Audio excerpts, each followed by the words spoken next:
বিসমিল্লাহির রহমানির রহিম। আহ, আজকে হচ্ছে 13ই জুলাই 2025। আমাদের বাংলাদেশ জুডিশিয়াল সার্ভিস পরীক্ষা উপলক্ষে আমাদের যে ব্যাচ, সেই ব্যাচের ষষ্ঠ ক্লাস এবং সাংবিধানিক আইনের ষষ্ঠ ক্লাস। দেখেন, আজকে আমরা আলোচনা করব বাংলাদেশ সংবিধানের বললেন তৃতীয় ভাগ এবং নিচে লেখেন 26 থেকে 47 ক অনুচ্ছেদ। 26 থেকে 47 ক অনুচ্ছেদ, অর্থাৎ বাংলাদেশ সংবিধানের যে তৃতীয় ভাগ, এই তৃতীয় ভাগটা হলো অনুচ্ছেদ 26 থেকে 47 ক। প্রথম ভাগ আমি একটু মনে করাই দিই। প্রথম ভাগ ছিল 1 থেকে 7 খ, দ্বিতীয় ভাগ ছিল 8 থেকে 25, তৃতীয় ভাগ হলো 26 থেকে 47 ক। তো তৃতীয় ভাগের যে টাইটেল, সেটা দেখেন মৌলিক অধিকার বা ফান্ডামেন্টাল রাইটস। মৌলিক অধিকার বা ফান্ডামেন্টাল রাইটস। তো এর আগে আমরা দ্বিতীয় ভাগে পড়েছি রাষ্ট্র পরিচালনার মূলনীতি, ফান্ডামেন্টাল স্টেট পলিসি। তো মৌলিক অধিকার জিনিসটা কি, আমরা একটু পড়ার আগে আমি একটু আনুষঙ্গিক আলোচনা করি যে আমাদের, আপনারা সবাই একটা নাম শুনছেন, মানবাধিকার। শুনছেন না? আপনার হিউম্যান রাইটস। মানবাধিকার ইংরেজি কি? Human rights. তো মানবাধিকার আর মৌলিক অধিকারের মধ্যে আসলে পার্থক্য কি? তো universal declaration of human rights 1948 সালে ঘোষণা করা হয়। ওই হিউম্যান রাইটসে, ওই ওই ঘোষণাতে 25টা অধিকারকে মানব অধিকার হিসেবে ঘোষণা করা হয়। তো 25টা অধিকারের মধ্যে ধরেন আছে চলাফেরার অধিকার, এই ধর্মের অধিকার, পেশার অধিকার, সবগুলো যা যা মোটামুটি আছে, আইনের দৃষ্টিতে সবাই সমান, কোনো কারো প্রতি বৈষম্য প্রদর্শন করা যাবে না, এই এই রিলেটেড 25টা। এবং ওই 25টা অধিকার পৃথিবীর সকল দেশের সকল মানুষের জন্য, জাতি, ধর্ম, বর্ণ, গোত্র নির্বিশেষে সকলের জন্য সমানভাবে প্রযোজ্য। বুঝছেন?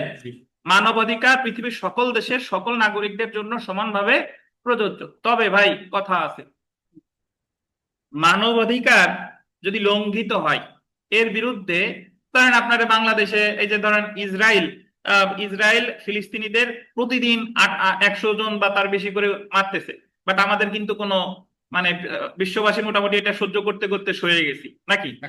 তো সেখানে মানুষের চলাফেরার অধিকার লঙ্ঘিত হইলে মানবাধিকার, আর সেখানে একজনের নির্বিচারে মেরে ফেলতেছে, তাহলে তো আরো মানবাধিকারের ঘোর লঙ্ঘন।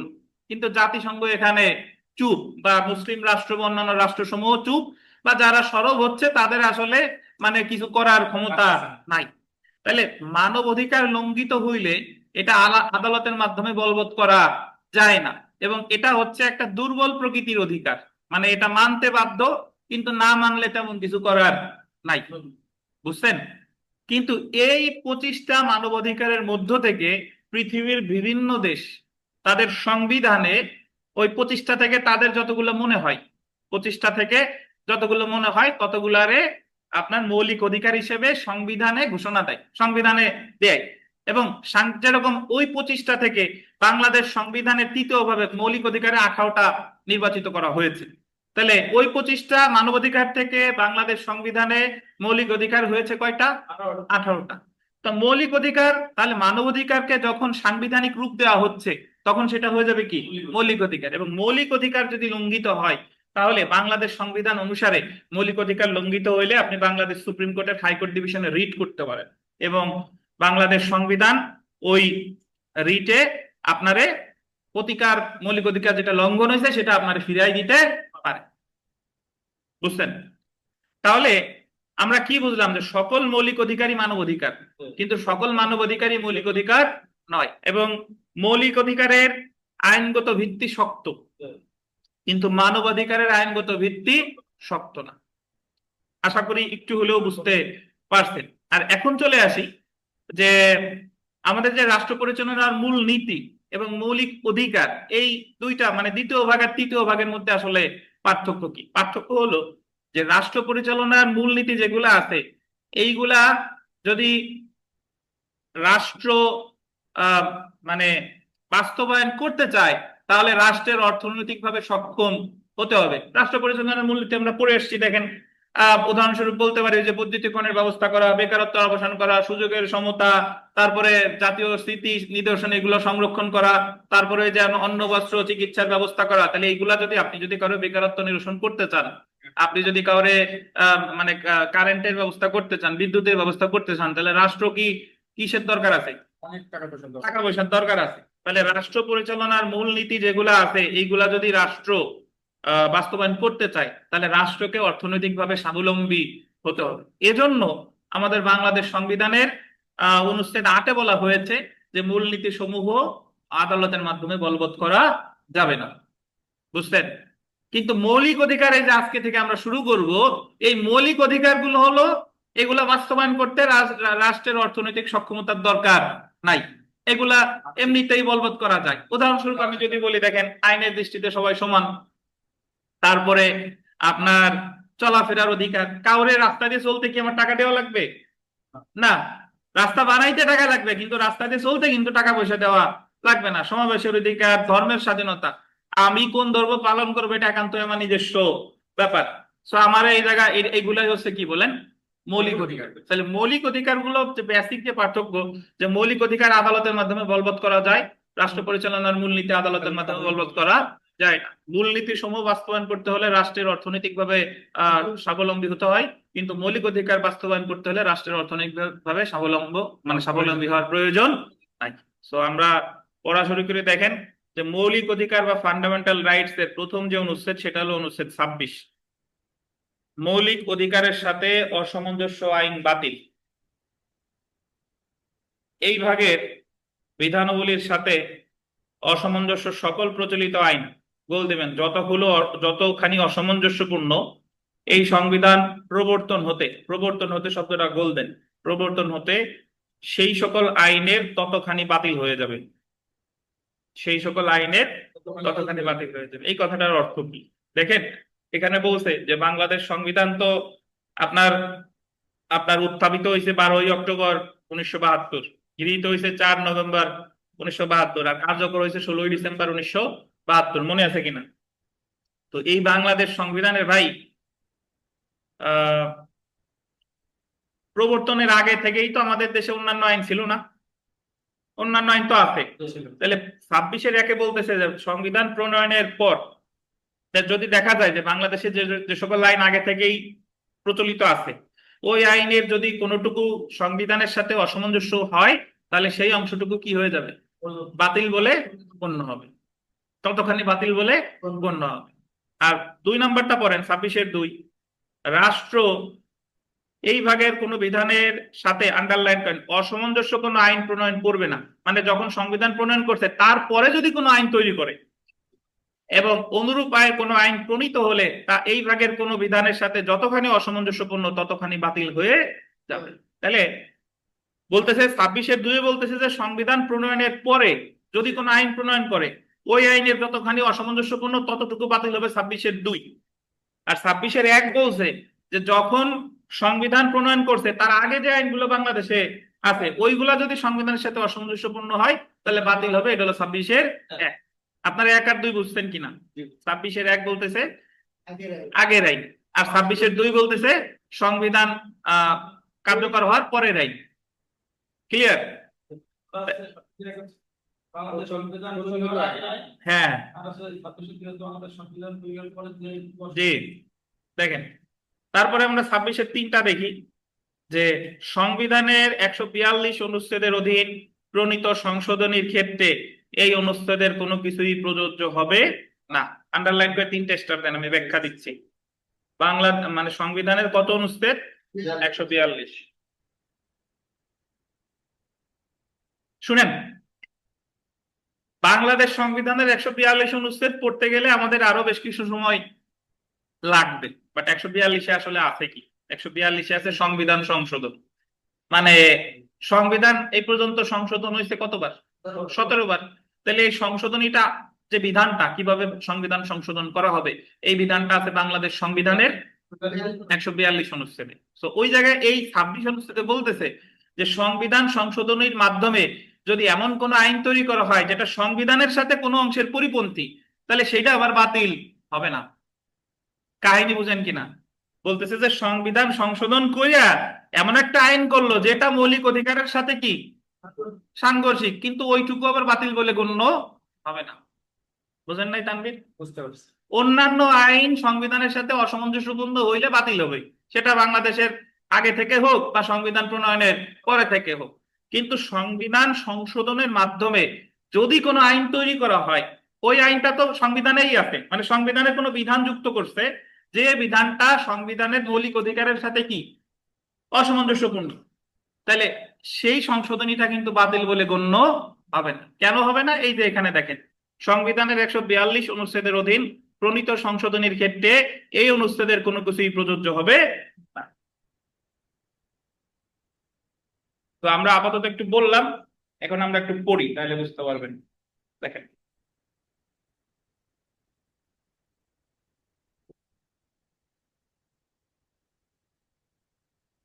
সংবিধানের তৃতীয় ভাগের 26 থেকে 47 ক অনুচ্ছেদ পর্যন্ত মৌলিক অধিকার সংক্রান্ত বিধান আলোচনা করা হয়েছে। 26 অনুচ্ছেদে মৌলিক অধিকারের সাথে অসামঞ্জস্য আইন বাতিল ঘোষণা করা হয়েছে। 27 থেকে আন্ডারলাইন করেন 44 অনুচ্ছেদ পর্যন্ত মোট 18টি অনুচ্ছেদে মৌলিক অধিকারের স্বীকৃতি দেওয়া হয়েছে। এই যে অধ্যায়টা, এই অধ্যায়টা কিন্তু 26 থেকে 47 ক, কিন্তু সবগুলাই মৌলিক অধিকার না। মৌলিক অধিকার আছে 26 থেকে কত, সরি 27 থেকে কত, 44, 27 থেকে 44। তাহলে অধ্যায়টা অনেক বড়, অনেকগুলো অনুচ্ছেদ আছে, বাট মূলত মৌলিক অধিকার কয়টা? মৌলিক অধিকার বলবৎ করতে হাইকোর্ট বিভাগে রিট দায়ের করার অধিকার 44 অনুচ্ছেদে দেওয়া হয়েছে, এবং এই কারণে 44 অনুচ্ছেদে উল্লেখিত মৌলিক অধিকার বলবৎ সংক্রান্ত বিধানটি মৌলিক অধিকার হিসেবে গণ্য হবে। 44 অনুচ্ছেদে এই জায়গায় আমি ব্যাখ্যা দিচ্ছি না, যদি ওই আলোচনার ক্ষেত্রে আনতে, এটা আমি পরে, আমরা যখন ওই অনুচ্ছেদটা পড়বো তখন পার্টিকুলারলি বুঝতে পারবো।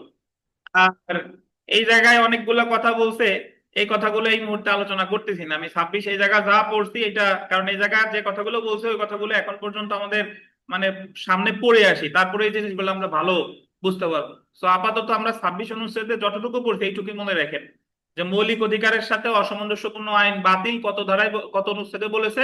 26। সংবিধান প্রণয়ন করার পরে মানে এর আগের যে আইন সেগুলো অসামঞ্জস্যপূর্ণ হলে বাতিল হবে 26-এর 1। আর সংবিধান প্রণয়নের পরে নতুন কোন আইন তৈরি করলে ওই আইন অসামঞ্জস্য হলে বাতিল বলে গণ্য হবে 26-এর 2। তবে 142 অনুচ্ছেদে সংবিধান সংশোধনী করা হলে সেই ক্ষেত্রে 26 অনুচ্ছেদের 1 আর 2 প্রযোজ্য হবে না। এই হলো মূল কথা।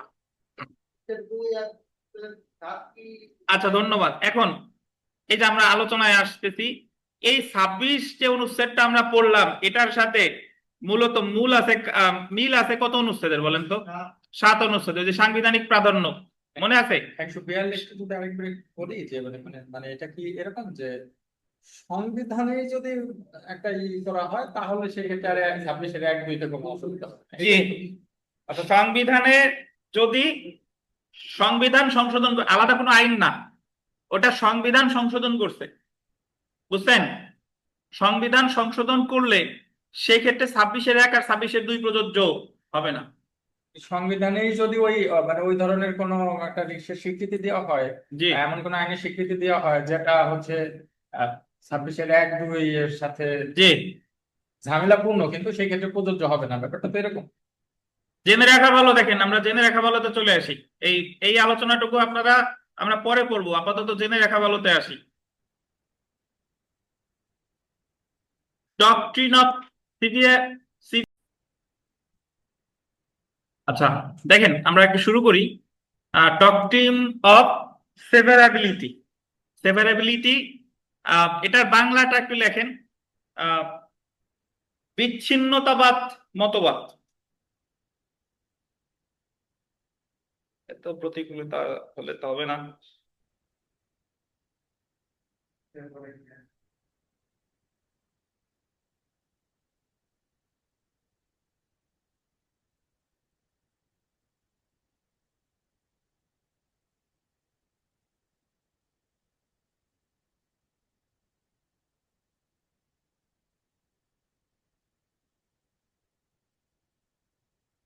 তো ডক্ট্রিন অফ সেভারাবিলিটি,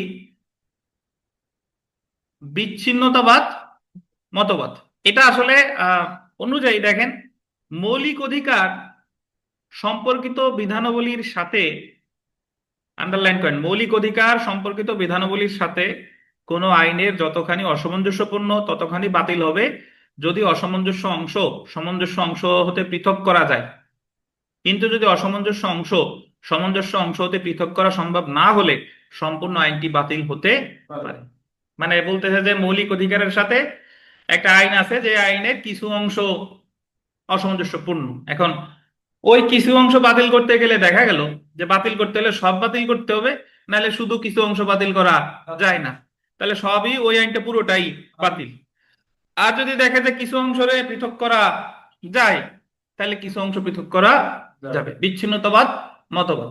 তো তাহলে আমরা এটা বলতে পারি যে ডক্ট্রিন অফ সেভারেবিলিটি এটা বাংলাদেশ সংবিধানের কত অনুচ্ছেদে আছে? 26 অনুচ্ছেদে। এবং এই বিষয়টা কিন্তু মানে সরাসরি আপনি ওই সাংবিধানিক আইনের যে আমাদের যে বেয়ার অ্যাক্ট আছে, মানে মূল সংবিধানে কিন্তু এই ডক্ট্রিন অফ সেভারেবিলিটি এই বিধানটা দেখবেন না। তাহলে এটা ওই বিধানটা যেরকম আমি যদি বলি যে সাক্ষ্য আইনের 6 ধারায় রেজ গেস্টি মতবাদ 6 ধারায় বলা আছে, নাই। এন্টিসিপেটরি বেল ফৌজদারি কার্যবিধি 498 ধারায় বলা আছে, নাই। আর টিআইপি সাক্ষ্য আইনের 9 ধারায় টেস্ট আইডেন্টিফিকেশন প্যারেড বলা আছে, নাই। কিন্তু বিষয়গুলো কিন্তু ওখানে ওই জিনিসগুলোই আছে। তো ডক্ট্রিন অফ সেভারেবিলিটি বা বিচ্ছিন্নতা মতবাদ এটা আমার মনে রাখতে হবে। তো এই যে এই জিনিসগুলো আপনার লাগবে কখন জানেন? এগুলো আমার রিটেনের সময় লাগবে।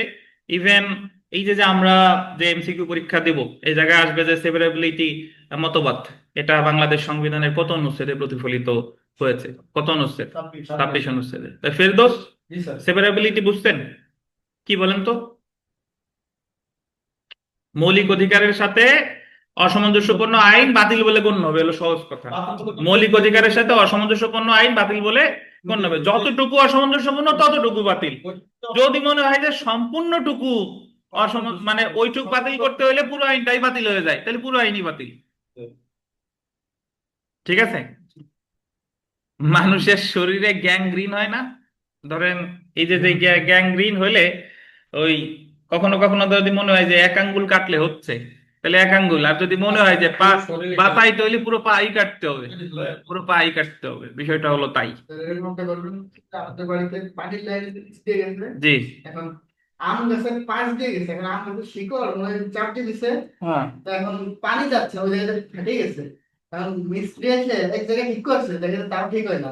পরে লাস্টে ওই এই যে আম গাছের গোড়া থেকে কেটে দিছে, মানে গোড়া মানে এই পাই, হ্যাঁ হ্যাঁ আর ওই পাশ দিয়ে কেটে দিয়ে মানে রোগ ধরতে না পেরে পুরোটাই কেটে দিয়ে নতুন লাইন দিয়ে দিছে। হ্যাঁ, ওটা করতে হবে। জি জি, বিষয়টা অনেকটা সেরকমই। দেখেন কাজ না হয় পুরোটা কেটে দিতে হবে। এবার আমরা একটু আসি রাষ্ট্র ও আইন। এই বিধানটা আসলে কি? 26-2 অনুচ্ছেদে মৌলিক অধিকারের সাথে অসামঞ্জস্য আইন প্রণয়ন করতে রাষ্ট্র বারিত করেছে। সংবিধানের 152 অনুচ্ছেদে রাষ্ট্রের সংজ্ঞা দেওয়া হয়েছে, আন্ডারলাইন করে। যদি বলে যে রাষ্ট্রের সংজ্ঞা দেওয়া হয়েছে সংবিধানের কত অনুচ্ছেদে, তার আগে আর একটা কথা মনে রাখেন যে বাংলাদেশ সংবিধানের সব সংজ্ঞা দেওয়া হয়েছে 152 অনুচ্ছেদে। বাংলাদেশ সংবিধানের যে সংজ্ঞাগুলো নর্মালি আমরা এর আগে যে ধরেন আপনি ফেরদৌস আমাদের সাথে ফৌজদারি কার্যবিধি পাইছেন 4 ধারায়, বা নর্মালি যে আইনগুলো আমরা পড়ি এইগুলার সংজ্ঞা টঙ্গা কিন্তু আছে প্রথমে। কিন্তু বাংলাদেশ সংবিধানের সকল সংজ্ঞা দেওয়া হয়েছে কততে? 152 অনুচ্ছেদে। 152 অনুচ্ছেদ অনুসারে রাষ্ট্র বলতে অন্তর্ভুক্ত হবে সংসদ, সরকার ও সংবিধিবদ্ধ সরকারি কর্তৃপক্ষ। কে কে? সংসদ, সরকার ও সংবিধিবদ্ধ সরকারি কর্তৃপক্ষ। সেহেতু উপরে উল্লেখিত কোন একটি কর্তৃপক্ষের কার্য, আইন বা মৌলিক অধিকার লঙ্ঘন করেছে এই যুক্তিতে আদালতে চ্যালেঞ্জ করা যেতে পারে। মানে বিধানটা হলো এরকম যে সংসদ যদি কোনো আইন বানায় সেক্ষেত্রেও 26 অনুচ্ছেদ প্রযোজ্য, সরকার যদি কোনো আইন বানায় সেটাও প্রযোজ্য, সংবিধিবদ্ধ কর্তৃপক্ষ বানাইছে, ধরেন গোপালগঞ্জ বিজ্ঞান ও প্রযুক্তি বিশ্ববিদ্যালয় এমন একটা আইন বানাইছে যেটা মৌলিক অধিকারের পরিপন্থী, বা একটা আইন করলো যে অমুক এলাকার লোকজন এই বিশ্ববিদ্যালয়ে ভর্তি হইতে পারবে না, তাহলে এটা আমরা মৌলিক অধিকার সামনে আসতেছি, এটা মৌলিক অধিকারের সাথে পরিপন্থী, তাহলে এটা বাতিল বলে গণ্য হবে। অন্যদিকে 26 অনুচ্ছেদ অনুসারে মৌলিক অধিকারের সাথে অসামঞ্জস্য আইন বাতিল বলে গণ্য হবে। সংবিধানের 152 অনুচ্ছেদে আইনের সংজ্ঞা দেওয়া হয়েছে। 152 অনুচ্ছেদ অনুসারে আইন অর্থ কোন আইন, অধ্যাদেশ, বিধি, প্রবিধান, উপ আইন, বিজ্ঞপ্তি, অন্যান্য আইনগত দলিল এবং বাংলাদেশ আইনের ক্ষমতা সম্পন্ন যে কোনো প্রথা বা রীতি। সুতরাং উপরে উল্লেখিত কোন কর্তৃপক্ষ কর্তৃক প্রণীত বা জারিকৃত আইন অধ্যাদেশ, বিধি, প্রবিধান, উপ আইন, বিজ্ঞপ্তি, অন্যান্য আইনগত দলিল, বাংলাদেশের আইনের ক্ষমতা সম্পন্ন যে কোনো প্রথা বা রীতি মৌলিক অধিকারের সাথে অসামঞ্জস্য হলে উক্ত আইনের যতটুকু অসামঞ্জস্য ততটুকু বাতিল হবে। এখন আমরা একটু চলে আসি যে সংবিধান সংশোধন আইন কিনা, সংবিধান সংশোধন আইন কিনা। তার আগে আমি একটু একটা কথা বলে রাখি। হ্যাঁ, কে হাবিব সাহেব প্রশ্ন করেন? জি। আচ্ছা স্যার, এই যে ডক্টরিন অফ সেভারেবিলিটি যেটা মাত্র আমাদের পড়ালেন 26 অনুচ্ছেদের সাথে, এটা কি স্যার আমাদের যে 7-2 অনুচ্ছেদের সাথেও কি যায় স্যার? আচ্ছা, ধন্যবাদ। 7-2 আপনি বলতে পারেন, হ্যাঁ যায়, 7-2 এর সাথেও যায়, কিন্তু এই জায়গায় স্পেসিফিক ভাবে বলছে 7-2 এর স্কোপটা বেশি। 7-2 বলছে যে বাংলাদেশ সংবিধানের সাথে যেগুলো অসামঞ্জস্যপূর্ণ সেগুলো বাতিল বলে গণ্য হবে। এটা হলো 7-2 বলতে পারেন। আর এই সেভারেবিলিটি যেটা বলতেছে এটা বলছে শুধু মৌলিক অধিকারের সাথে অসামঞ্জস্যপূর্ণ। তো মৌলিক অধিকার তো সংবিধানেরই একটা অংশ, বুঝতে পারছেন? তো 7-2 এর স্কোপ বেশি, আর 26-এর স্কোপ কিন্তু কম। 26-এ বলছে শুধু মৌলিক অধিকারের সাথে অসামঞ্জস্যপূর্ণ, আর 7-2 বলছে যে সংবিধানের সাথে অসামঞ্জস্যপূর্ণ। জি স্যার। আশা করি বুঝতে পারছেন। হাবিব সাহেব বুঝতেন? জি স্যার, বুঝতে পারছি স্যার। জি। ঠিক আছে।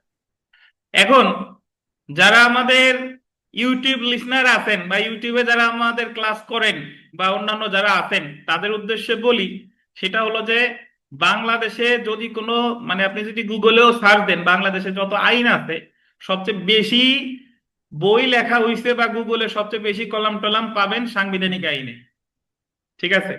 মানে সংবিধান হলো মানে ভান্ডার, আইনের মূল জিনিস। এখন আমি নিতান্তই ক্ষুদ্র একজন ব্যক্তি এই জিনিসটা আপনাদের পরীক্ষার উদ্দেশ্যে পড়াচ্ছি, কিন্তু আপনি ইউটিউবে আরো ভালো ভালো লেকচার পাবেন এই সকল জিনিসের উপরে। অনেক বড় বড় লেখকের বই পাবেন। এগুলা যদি ভালোভাবে বুঝতে চান তাহলে আমার কথা শোনার দরকার নাই। আমার কথা শুনবেন তারা একেবারেই যারা ফাঁকিবাজ বা যারা একেবারেই প্রথম শিখতেছেন, কিন্তু যদি গভীর কিছু শিখতে চান তাহলে ভালো কিছু দেখতে হবে, ভালো কিছু পড়তে হবে। দেখেন, তো স- সংবিধানের নর্মালি আমরা যারা ভার্সিটিতে যারা পড়ছেন তারা ওই কি বই পড়ছেন? শাকিল, আপনারা কি বই পড়ছেন? ব্যারিস্টার হালিমের। ব্যারিস্টার হালিমও ধরেন উনিও সংবিধানের উপর বেশ বই, বাংলাদেশ সংবিধানের মাহমুদুল ইসলাম কনস্টিটিউশনাল ল, দেখবেন এখন এত মোটা একটা। হ্যাঁ, তো এছাড়া অনেক বই আছে, বাট ব্যারিস্টার হালিম সাহেবের বইটা পড়লে হলো আমাদের ওই ক্লাসে যেভাবে আসে প্রশ্নগুলো ওই জায়গা ওইভাবে পাওয়া যায়, এই আর কি, স্টুডেন্ট ফ্রেন্ডলি আর কি। বাট মূল জিনিস শিখতে হলে যদি, বাট এখন আপনি যদি প্রথমেই মাহমুদুল ইসলাম সাহেবের বই ধরেন, প্রথমেই বিয়ার এক মানে মূল সংবিধানে পড়েন, তাহলে তো আপনার জন্য বিষয়টা কি জটিল হয়ে যাবে। তো এজন্য আমরা আসলে পড়তেছি জানার জন্য, প্লাস যেটা মূল উদ্দেশ্য পরীক্ষায় ভালো করার জন্য, বাট জানতে হলে আপনাকে আরো ভালো পড়তে হবে। দেখেন, সংবিধান দ্বিতীয় সংশোধন আইন 1973 দ্বারা সংবিধানের 26-এর অনুচ্ছেদ 3 যুক্ত করা হয়। 26 অনুচ্ছেদের দফা 3 অনুসারে সংবিধানের 142 অনুচ্ছেদের অধীন প্রণীত সংশোধনের ক্ষেত্রে এই অনুচ্ছেদের কোনো কিছুই প্রযোজ্য হবে না। সুতরাং 26 অনুচ্ছেদের দফা 3 অনুসারে 142 অনুচ্ছেদ অনুসারে সংবিধান সংশোধনের ক্ষেত্রে 26 অনুচ্ছেদের 1 ও 2 দফার বিধানাবলী প্রযোজ্য না। এই কথাটার অর্থ কি? এই কথাটার অর্থ হলো যে বাংলাদেশ যে যে 17 বার সংবিধান সংশোধন করছে, সংবিধান সংশোধন যেটা করে সেটা কি অন্য আইনে করে না সংবিধানেই যুক্ত হয়? সংবিধানেই যুক্ত হয়। এখন দেখা গেল সংবিধান সংশোধন করে সংবিধানেই এমন একটা বিধান যুক্ত করছে যেটা সংবিধানের অন্যান্য বিধানের সাথে সাংঘর্ষিক, তাহলে সেইটা আবার বাতিল হবে না, ওটা থেকে যাবে। এই যে বলছে যে 142 ধারায় যে সংশোধনী আনছে সেটার ক্ষেত্রে 26-এর 1-2 প্রযোজ্য না। কারণ উদাহরণস্বরূপ আমি একটা কথা বলি, আপনারা একটু মানে আমি লোভ সামলাইতে পারতেছি না, একটু পরে বুঝবেন, বাট আমি আপনার মানে স্বার্থে একটু বোঝার স্বার্থে বলি। ধরেন নর্মালি একটু পরে পড়বো যে আইনের দৃষ্টিতে সবাই সমান, তারপরে আইনের সবাই সমান আশ্রয় লাভের অধিকারী, তারপরে আইনজীবীর মাধ্যমে সবাই গ্রেফতারকৃত ব্যক্তিকে আইনজীবীর মাধ্যমে আত্মপক্ষ সমর্থনের অধিকার দিতে হবে, তারে তার গ্রেফতারের কারণ না জানাইয়া তারে আটক রাখা যাবে না। ঠিক আছে, এইগুলো হলো আমাদের মৌলিক অধিকারের মধ্যে পাবো।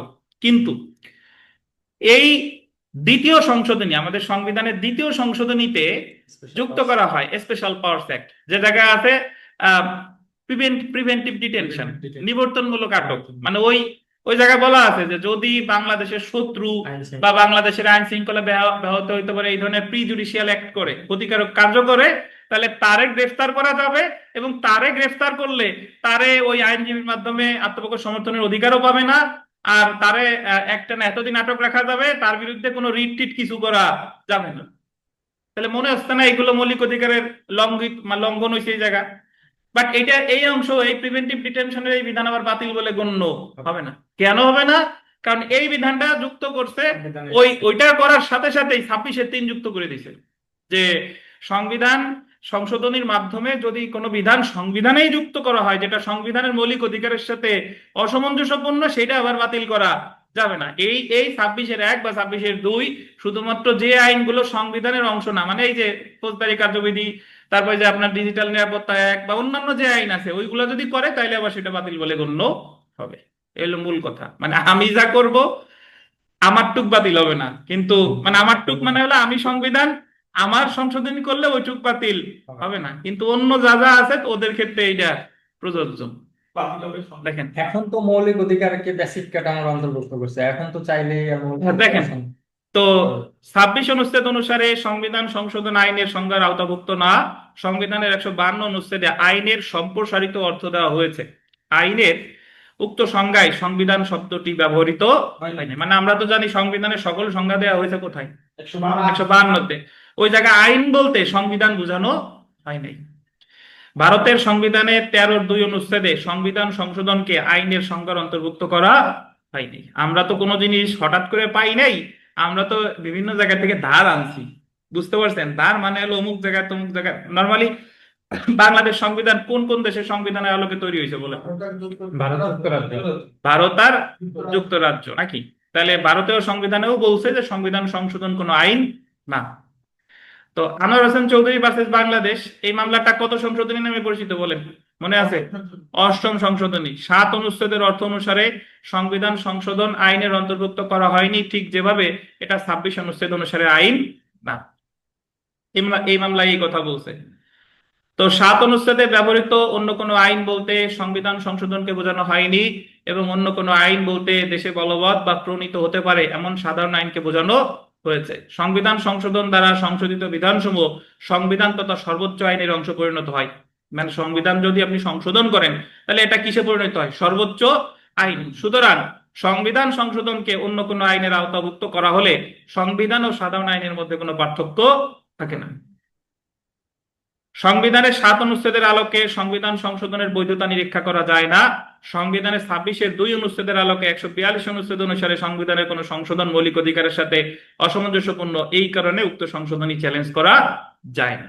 তো এজন্য এই ফাঁদে পা দিবে ভবিষ্যতে, যখন আমরা অদূর ভবিষ্যতেই বাংলাদেশ সংবিধানের একটা সংশোধনী আসবে, তো সেই সংবিধানের ওই সংশোধনীটা দেখা যাবে যে মৌলিক অধিকারের অনেক বিধানের সাথে ইনকনসিস্টেন্ট, মানে অসামঞ্জস্যপূর্ণ, কিন্তু ওইটা কিন্তু বাতিল করা যাবে না।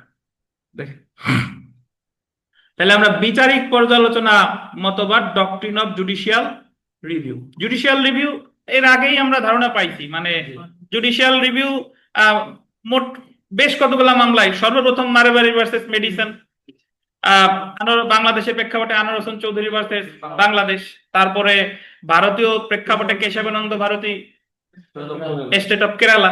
ঠিক আছে, তো এই জায়গায় বলছে যে সংবিধানের সাথে অসামঞ্জস্যপূর্ণ আইন যদি তৈরি করে এইটা বাতিল করবে কে? Supreme court. এই সুপ্রিম কোর্টের এই যে ক্ষমতা, এটারে বলে জুডিশিয়াল রিভিউ। বুঝতে পারছেন? মানে রাষ্ট্র সংশোধিত বাতিল করবে না, এই দুইটারে বিবেচনা করে বাতিল করবে কে? Supreme court. তার মানে বোঝা যাচ্ছে কি সবার উপরে কে বলেন তো? Supreme court. তাহলে এটারাই বলে হচ্ছে জুডিশিয়াল রিভিউ। এখন আপনি বাংলাদেশ সংবিধানের সরাসরি জুডিশিয়াল রিভিউ টার্মটা কোথাও পাবেন না। সরাসরি জুডিশিয়াল রিভিউ যে টার্মটা, এটা কোথাও খুঁজলেও পাবেন না। বাট এই জুডিশিয়াল রিভিউর যে বিধান, এটা 7 অনুচ্ছেদে আছে, এটা 26 অনুচ্ছেদে আছে, আর ভবিষ্যতে সামনে পাবো 102 অনুচ্ছেদে আছে। দেখেন 44-এও আছে। জি দেখেন, বিচারিক পর্যালোচনা বা জুডিশিয়াল রিভিউ অর্থ হলো আদালতের এমন এক এখতিয়ার যার মাধ্যমে আদালত সংবিধানের মৌলিক অধিকারের সাথে অসামঞ্জস্যপূর্ণ আইন বাতিল করতে পারে। মৌলিক অধিকারের পরিপন্থী কোনো নির্বাহী কোনো সিদ্ধান্তকে অবৈধ ঘোষণা করতে পারে। সর্বপ্রথম গোল্ডেন যুক্তরাষ্ট্রের সংবিধানে সাংবিধানিক প্রাধান্য ও বিচারিক পর্যালোচনা মতবাদটি সন্নিবেশিত হয়েছিল কোন দেশের সংবিধানে? যুক্তরাষ্ট্রে।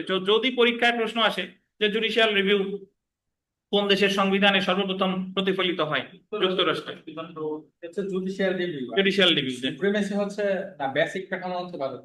দেখেন না, ওই বেসিক স্ট্রাকচার ওই যে ইসেই দেখো।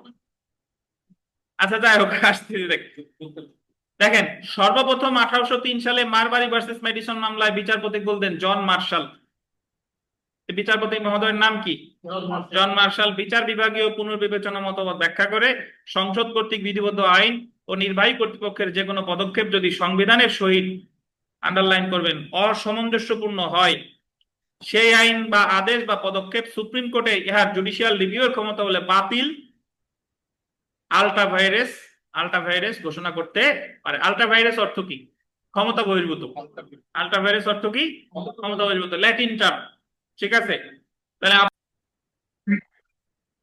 তো দেখেন আপনারা বোধহয় একটু ডিসকানেক্ট হয়ে গেছিলেন। একটু পড়ি যে সংবিধানের সহিত অসামঞ্জস্যপূর্ণ হয় সে আইন বা আদেশ বা পদক্ষেপ সুপ্রিম কোর্ট ইহার জুডিশিয়াল রিভিউয়ের ক্ষমতা বলে বাতিল বা আল্ট্রাভাইরেস ঘোষণা করতে পারে। তাহলে আল্ট্রাভাইরেস শব্দের অর্থ কি? ক্ষমতা বহির্ভূত। আমার যা ক্ষমতা নাই আমি তাই করছি। জুডিশিয়াল রিভিউয়ের আপনার কাছে ক্ষমতা ছিল 5,000 টাকা খরচ করার, আপনি করছেন 10,000 ধার নিয়ে, আরো 5,000ও করছেন, তাহলে আল্ট্রাভাইরেস কতটুকু? 5,000। বুঝছেন? জুডিশিয়াল রিভিউয়ের ক্ষমতা যুক্তরাষ্ট্র ভারতের সুপ্রিম কোর্টের ন্যায় বাংলাদেশের সুপ্রিম কোর্টেরও বিদ্যমান রয়েছে। বাংলাদেশ সংবিধানের এই যে আন্ডারলাইন করেন 7, 26 এবং 102-এর 2 অনুচ্ছেদে এই মতবাদটি সন্নিবেশিত করা হয়েছে। তো যদি পরীক্ষায় প্রশ্ন আসে যে জুডিশিয়াল রিভিউ মতবাদটি বাংলাদেশ সংবিধানের কত কত অনুচ্ছেদে প্রতিফলিত হয়েছে, 7, 26 আর 102, তার ভিতর 2টা অনুচ্ছেদ আমরা পেয়ে গেছি, 7 আর 26।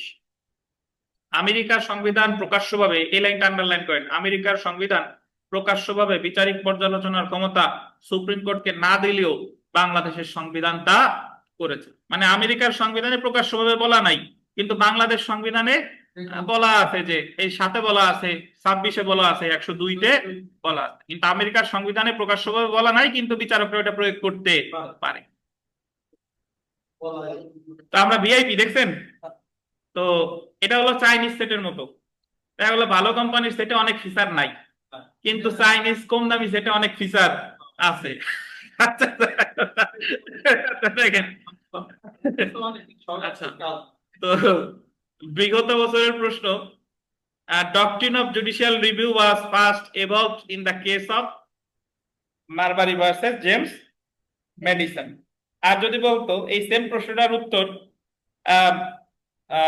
ভারতের প্রেক্ষাপটে, উত্তর হতো কেশবানন্দ ভারতী ভার্সেস, আর বাংলাদেশের প্রেক্ষাপটে হতো নরসিংহ চৌধুরী ভার্সেস বাংলাদেশ।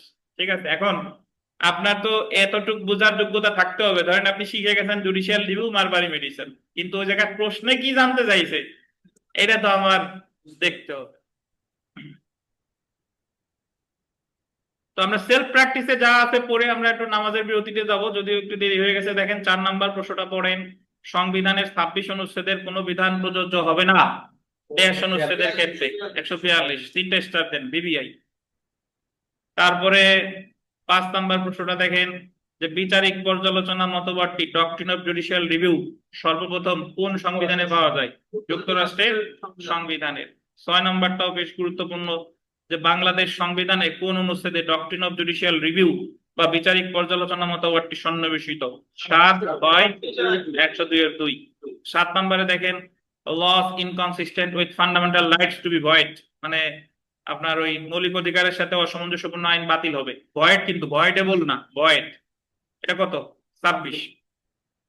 তো এছাড়া অন্যান্য বাদ বাকি যা আছে আপনারা পড়ে ফেলবেন, যদি কোনোটাই সমস্যা হয় অবশ্যই আমাদের জিজ্ঞাসা করবেন। 15 নম্বর প্রশ্নটা দেখেন, 15, যে নিম্নলিখিত কোন ক্ষেত্রে সংবিধানের 26 অনুচ্ছেদের কিছুই প্রযোজ্য হবে না? 142 অনুচ্ছেদের অধীন প্রণীত সংশোধনীর ক্ষেত্রে।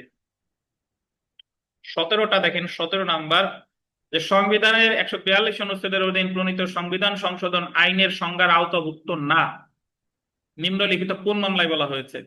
আনোয়ার হোসেন ভার্সেস বাংলাদেশ, 41 ডিএলআর এডি। আপনি আপাতত যখন পড়তে যাবেন তখন আপনার কাছে অনেক হযবরল লাগবে যে এত জিনিস আমি কেমনে মনে রাখবো, ঠিক আছে? বাট আমরা আশা করি আপনারা জুডিশিয়াল সার্ভিস পরীক্ষায়, প্রিলি পরীক্ষায় আমরা ভালো একটা প্রস্তুতি নিয়ে অ্যাটেন্ড করতে পারবো। এবং আজকে ক্লাস টেস্ট আছে, তো আমরা একটু নামাজের বিরতিতে চলে যাই। নামাজ শেষে আবার নতুন লিঙ্ক দিব, আবার জয়েন করেন, নতুন লিঙ্ক দিব। তো আপাতত এইটুকুই থাক, একটু 10-15 মিনিট পরে আবার লিঙ্ক দিচ্ছি।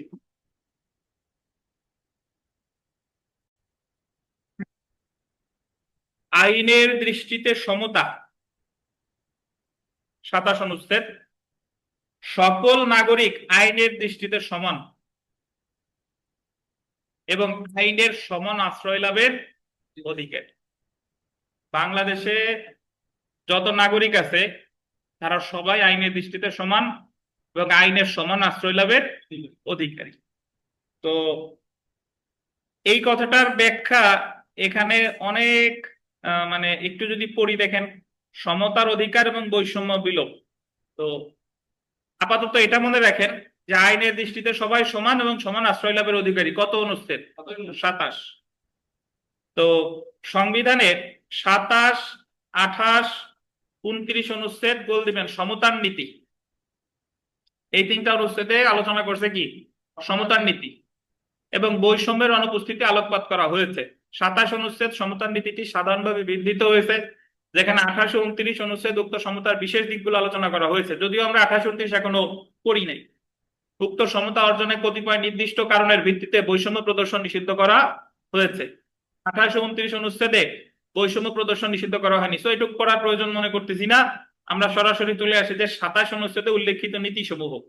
27 অনুচ্ছেদে উল্লেখিত নীতিসমূহ সংবিধানের 27 অনুচ্ছেদে আচ্ছা, এর আগে এই যে আমি এইটুক বাদ দেন, ব্র্যাকেট দিয়ে দেন, তাহলে ব্র্যাকেট মানে বুঝবেন এইটুক বাদ, এইটুক করা লাগবে না। ওই আপনার সমতার অধিকার ও বৈষম্য বিলোপ, এই প্যারাটা টোটালি পড়াই লাগবে না, বুঝতে পারছেন? এই যে আমি এই প্যারা পড়া লাগবে না। আমরা চলে আসি পরের জায়গায়, 27 অনুচ্ছেদে উল্লেখিত নীতিসমূহ। সংবিধানের 27 অনুচ্ছেদে 2টি মৌলিক সমতার নীতিকে মৌলিক অধিকার হিসেবে স্বীকৃতি দেওয়া হয়েছে। একটা হলো দেখেন আইনের দৃষ্টিতে সমান, ইকুয়ালিটি বিফোর ল, আর একটা হলো আইনের সমান আশ্রয় লাভ, equal protection of law. Equality before law and equal protection of law. তো আইনের দৃষ্টিতে যে সমান এবং সমান আশ্রয় লাভের যে অধিকারী, এটা আসলে এই জায়গায় অনেক আলাপ আলোচনা আছে। এইগুলা এই মুহূর্তে পড়ে আমরা সরাসরি 28, 29 ধারায় চলে আসি, তারপর আসলে বুঝতে পারবো। এই জায়গায় পড়ার প্রয়োজন মনে করতেছি না, এটা পরে করব, ঠিক আছে? যার 27 অনুচ্ছেদে মানে 2টা বিষয় আছে, কি কি? ইকুয়ালিটি বিফোর ল আর ইকুয়ালিটি প্রোটেকশন অফ ল। আর দরকার নাই, আমরা সরাসরি চলে আসি বিগত বছরের প্রশ্নে। দেখেন, গণপ্রজাতন্ত্রী বাংলাদেশ সংবিধানের কোন ধারায় সকল নাগরিককে আইনের দৃষ্টিতে সমতার কথা বলা হয়েছে? ধারা বলছে, অ্যাকচুয়ালি হওয়া উচিত ছিল কি? অনুচ্ছেদ। কত অনুচ্ছেদ বলেন? 27। আচ্ছা, দারুণ একটা প্রশ্ন হয়েছিল, মাঝে মাঝে অদ্ভুত প্রশ্ন এই ধরনের হবে, পাবেন। 2 নম্বর প্রশ্নটা দেখেন, নেমো সেস্ট সুপ্রালেজিস নীতিটি গণপ্রজাতন্ত্রী বাংলাদেশ সংবিধানের কোন অনুচ্ছেদ ধারণ করে? তো ব্যাখ্যা দেখেন, নেমো সেস্ট সুপ্রালেজিস অর্থ হলো কোন ব্যক্তি আইনের ঊর্ধ্বে নয়। বিকল্পভাবে বলা যায় নেমো সেস্ট সুপ্রালেজিস বলতে সবাই আইনের দৃষ্টিতে সমান বোঝায়। সুতরাং নেমো সেস্ট সুপ্রালেজিস নীতি সংবিধানের 27 অনুচ্ছেদে বিধৃত হয়েছে। বুঝতে পারছেন? তো এটা ভিভিআই 3টা স্টার দেন, মনে রাখেন নেমো সেস্ট সুপ্রালেজিস। এরকম কিছু কিছু প্রশ্ন ওই মুহূর্তে গিয়ে পাবেন যে আমার ওই মুহূর্তে মনে নাও থাকতে পারে, মানে এইগুলো তো আমি আগে পড়ি নাই, বাট এইগুলা আন্দাজে দেখাইতে হবে। আর না হলে যদি একটু বুঝেন সেই অনুপাতে লাগাইতে হবে। কিন্তু এই যে যদি কমন পড়ে যায় যে আমরা নেমোসেস সুপ্রালেজিস পড়ে গেলাম, অথবা সামনে আমরা এই ল্যাটিন ম্যাগজিম এগুলো আমরা পড়বো, তাহলে আশা করি বুঝতে পারবেন। তো তার আগে আমি আপনাদের ল্যাটিন টার্মের একটা দিছিলাম, ওইটা পড়ছেন আপনারা? 5-5টা রেগুলার পড়ার কথা, 5-5টা পড়েন না বোধহয়। প্রতিদিন 5টা করে পড়বেন। এটার অর্থ কি সুপারলাটিভ? ওই যে কোনো ব্যক্তি আইনের ঊর্ধ্বে নয়, কোনো ব্যক্তি আইনের ঊর্ধ্বে নয়। তো সেলফ প্র্যাকটিসে চলে আসি, দেখেন nemo, NEMO, NEMO, est, SEST, SUPRA, supra, leges, LEGES। হুম,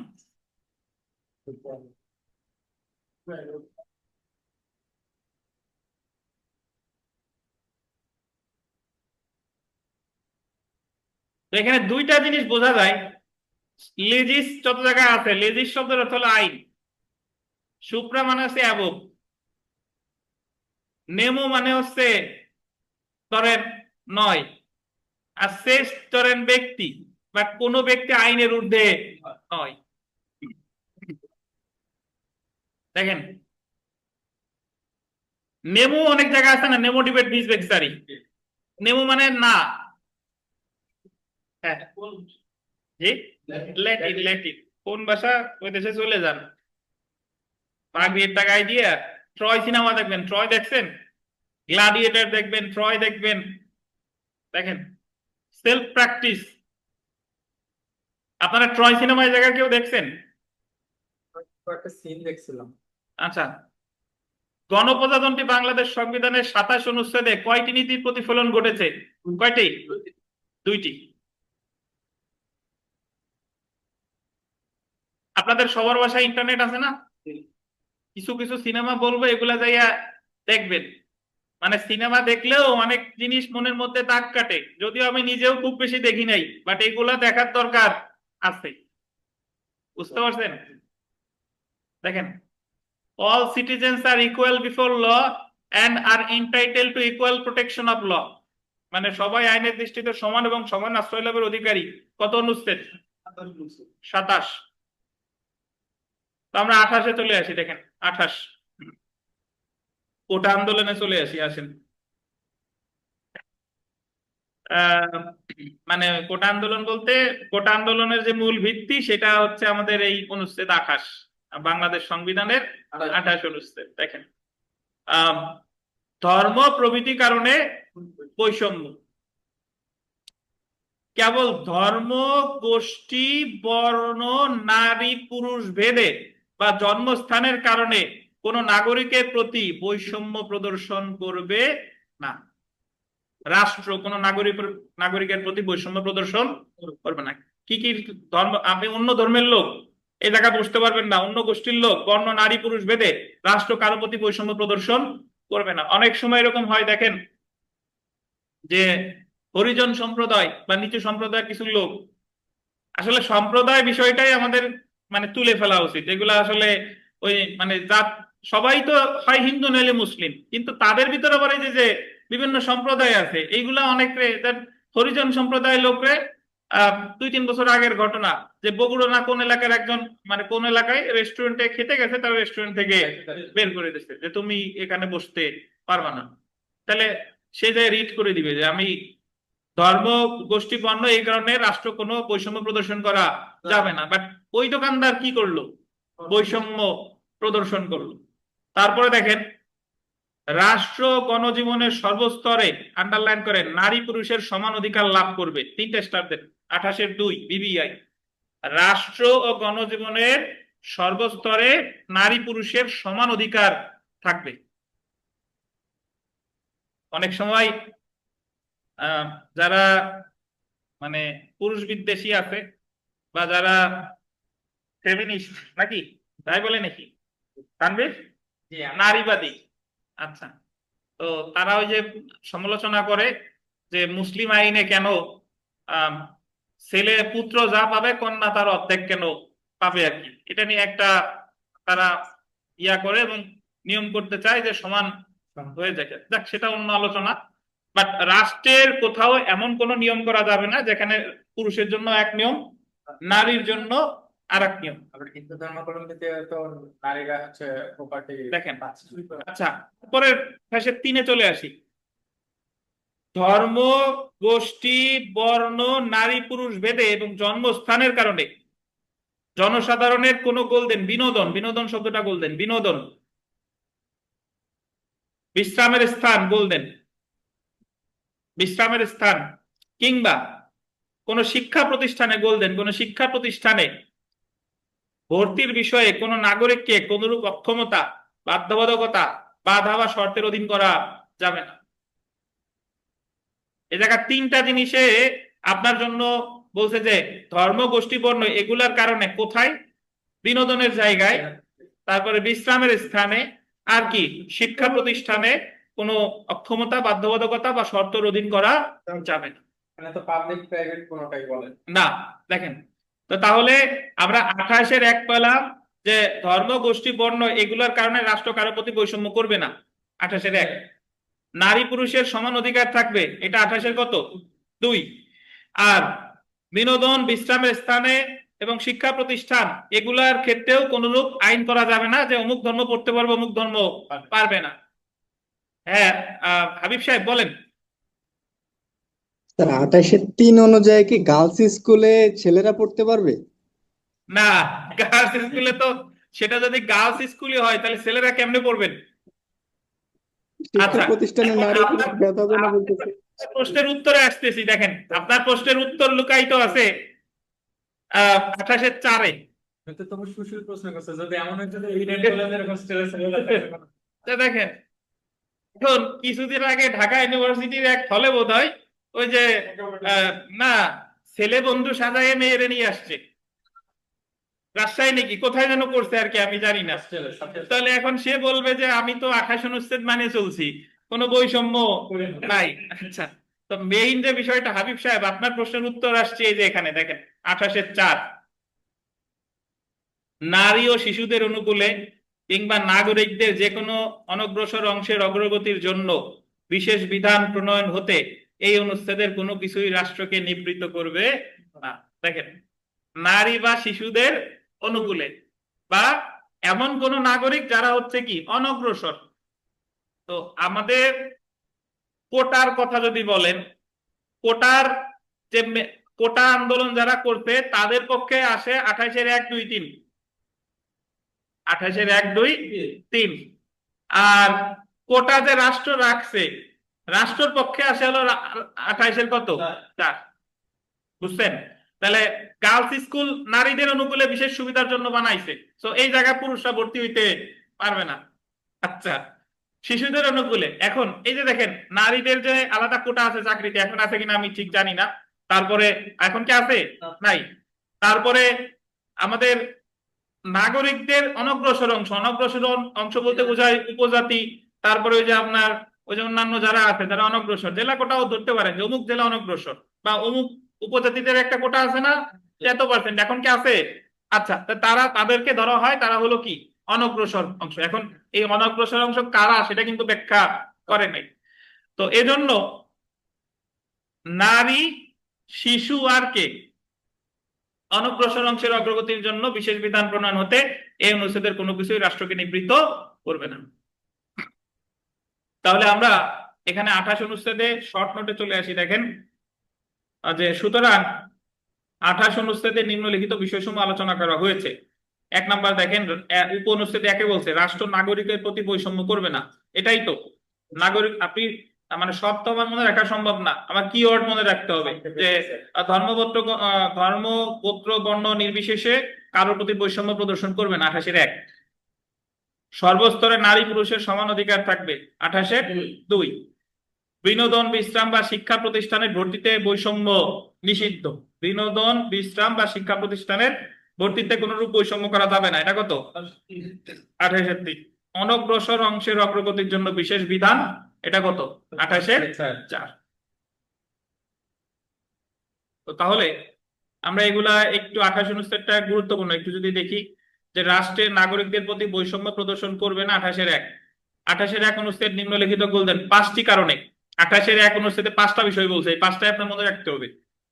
5টি বিষয়ে নাগরিকের প্রতি বৈষম্য প্রদর্শন করতে রাষ্ট্রকে বারিত করছে। কি কি বলেন? ধর্ম, গোষ্ঠী, বর্ণ, নারী পুরুষ ভেদে, আর একটা হলো কি?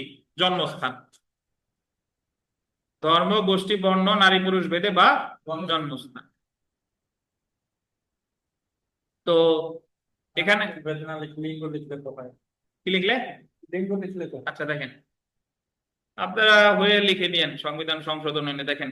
ডালিয়া পারভিন বাংলাদেশ বিমান 48 ডিএলআর 132, এটা একটু দেখেন। ডালিয়া পারভিন একজন নারী কেবিন ক্রু হিসেবে বাংলাদেশ বিমানে যোগদান করে।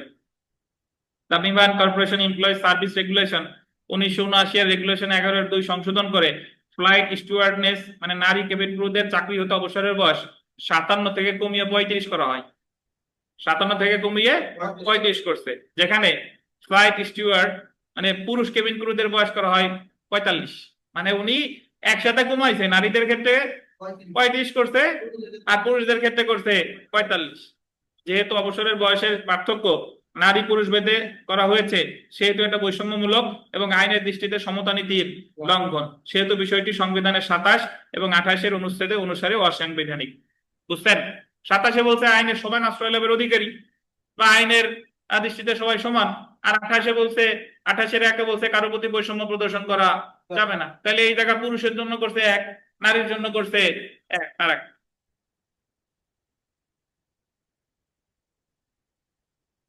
তারপরে দেখেন 28-1 অনুচ্ছেদে জন্মস্থানের প্লেস অফ বার্থের ভিত্তিতে বৈষম্য নিষিদ্ধ করা হয়েছে, বসবাসের স্থানের প্লেস অফ রেসিডেন্সের ভিত্তিতে না। একটু গুরুত্বপূর্ণ কথা দেখেন, প্লেস অফ বার্থ বলছে, বসবাসের স্থানের ভিত্তিতে না। মানে আমার জন্মস্থান ধরেন গোপালগঞ্জ কিন্তু আমি বাস করি ঢাকা, এরকম যদি হয় বিষয়টা সেরকম, যে কোথায় বাস করতেছেন এটা না, নিষিদ্ধ করছে কিসের জন্য? প্লেস অফ বার্থ, জন্মস্থান।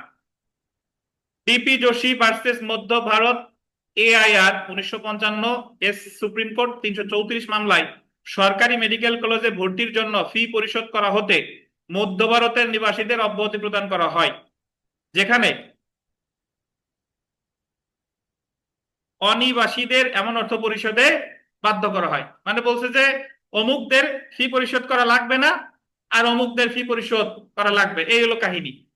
যেহেতু অর্থ পরিশোধে অব্যাহতি প্রদানের ভিত্তি জন্মস্থান নয় বরং আবাসস্থল, প্লেস অফ রেসিডেন্স, এবং যেহেতু জন্মস্থানের ভিত্তিতে বৈষম্য নিষিদ্ধ করেছে, বাংলাদেশ সংবিধানে 28-1 অনুচ্ছেদ কিন্তু আবাসস্থলের ভিত্তিতে করেনি, সেহেতু উক্ত বিধান অসাংবিধানিক না।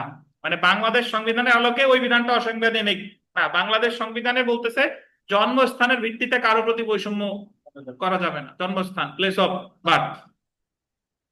আচ্ছা, এরপরে চলে এসে দেখেন state of Rajasthan versus Pratap Singh AIR 1960 SC 1208। আমি একটু বলে রাখি, আপনাদের এই কেস রেফারেন্স গুলো এত মনে রাখার দরকার নাই, জাস্ট এমনি একবার রিডিং পড়ে যাবেন। আপনি মনে রাখবেন 28 অনুচ্ছেদের 1, 2, 3, 4 কিওয়ার্ড দিয়ে বৈষম্য প্রদর্শন করবে না 1, নারী পুরুষ সমান 2, বিনোদনের স্থান, বিশ্রামের স্থান, শিক্ষা প্রতিষ্ঠানে হবে না 3, আর 4 নম্বর হলো আপনার মহিলা, শিশু আর অনগ্রসর জনগণের জন্য বিশেষ বিধান করলেও সেটা করা যাবে আর কি, এটা। আচ্ছা, কতিপয় গ্রামের বাসিন্দারা ডাকাতদের আশ্রয় দিচ্ছে বলে প্রকাশিত প্রতিবেদনের ভিত্তিতে রাজস্থান সরকার উক্ত এলাকায় অতিরিক্ত পুলিশ মোতায়েন করার অনুমতি প্রদান করে এই শর্তে যে উক্ত গ্রামের হারিজান এবং মুসলিম বাসিন্দা ব্যতীত অন্যান্য বাসিন্দারা প্রয়োজনীয় ব্যয় বহন করবে। বলছে যে ওই এলাকায় ডাকাতদের পরিমাণ বেড়ে গেছে, তো ওখানে পুলিশ মোতায়েন করছে। পুলিশ মোতায়েন করে বললো যে হরিজন আর মুসলিম বাসিন্দাদের কোনো এই অতিরিক্ত অর্থ দেওয়া লাগবে না, কিন্তু অন্যান্য বাসিন্দারা এই যে অতিরিক্ত পুলিশ মোতায়েন করছে তাদের জন্য ব্যয় বহন করবে। যেহেতু ধর্ম গোষ্ঠীর ভিত্তিতে হরিজন এবং মুসলিম বাসিন্দাদের ব্যয় পরিশোধের দায় হতে অব্যাহতি প্রদান করা হয়েছে, সেহেতু এটা উক্ত গ্রামের অন্যান্য বাসিন্দাদের প্রতি বৈষম্যমূলক এবং এমন সিদ্ধান্ত অসাংবিধানিক। বুঝছেন? এখন আমরা 28-2 এর ব্যাখ্যায় চলে আসি। দেখেন, সর্বস্তরে নারী পুরুষের সমান অধিকার। সংবিধানের 14 অনুচ্ছেদে উল্লেখ করা হয়েছে যে রাষ্ট্রের মৌলিক দায়িত্ব হবে জনগণের অনগ্রসর অংশ সমূহকে সকল প্রকার শোষণ হতে মুক্তিদান করা। মনে আছে 14 অনুচ্ছেদ? 13তে বলছিল মালিকানার নীতি, আর 14তে বলছিল কি কৃষক শ্রমিকের মুক্তি মুক্তি সেখানে বলছিল রাষ্ট্রের মৌলিক দায়িত্ব হবে সংবিধানের অনগ্রসর অংশসমূহকে সকল প্রকার শোষণ হতে মুক্তিদান করা। অন্যদিকে 19-এর 2 অনুচ্ছেদে বলা হয়েছে মানুষের সামাজিক ও অর্থনৈতিক অসাম্য বিলোপ করার জন্য রাষ্ট্র কার্যকর ব্যবস্থা গ্রহণ করবে। উক্ত নীতিসমূহ কার্যকর করতে 28-এর 2 অনুচ্ছেদ কার্যকর ভূমিকা রাখবে। 28-এর 2 অনুচ্ছেদে বলা হয়েছে রাষ্ট্র ও গণজীবনের সর্বস্তরে, এটা আন্ডারলাইন করেন, নারী পুরুষের সমান অধিকার থাকবে। ইংরেজিটা আন্ডারলাইন করেন, women shall have equal rights with men in all spheres of the state and of public life. সুযোগের সমতা, জি। এরপরে চলে এসে আমরা 28-এর 3, বিনোদন, বিশ্রাম আর কি শিক্ষা প্রতিষ্ঠান। তো 28-এর 3 অনুচ্ছেদে গোল দিবেন 3টি নির্দিষ্ট ক্ষেত্রে ধর্ম, গোষ্ঠী, বর্ণ, নারী পুরুষ ভেদে বা জন্মস্থানের ভিত্তিতে বৈষম্য নিষিদ্ধ করা হয়েছে। একটা লেখছেন দেখেন, বিনোদনের প্রবেশের ক্ষেত্রে। বিনোদনের স্থান কি আছে তানভীর, বলেন তো? যেমন বিভিন্ন প্রকারের পার্ক, সিনেমা হল নাকি ফ্যান্টাসি কিংডম, নন্দন পার্ক, তারপরে বর্তমানে অনেক অনেক কিছু হইছে, সিনেমা হল বিনোদনের জায়গা। তারপরে বর্তমানে স্কুল কলেজে বিনোদনের জায়গা হয়ে গেছে। দেখেন কোন বিশ্রামের স্থানে প্রবেশের ক্ষেত্রে, কোন বিশ্রামের স্থানে প্রবেশের ক্ষেত্রে, কোন শিক্ষা প্রতিষ্ঠানে ভর্তির বিষয়।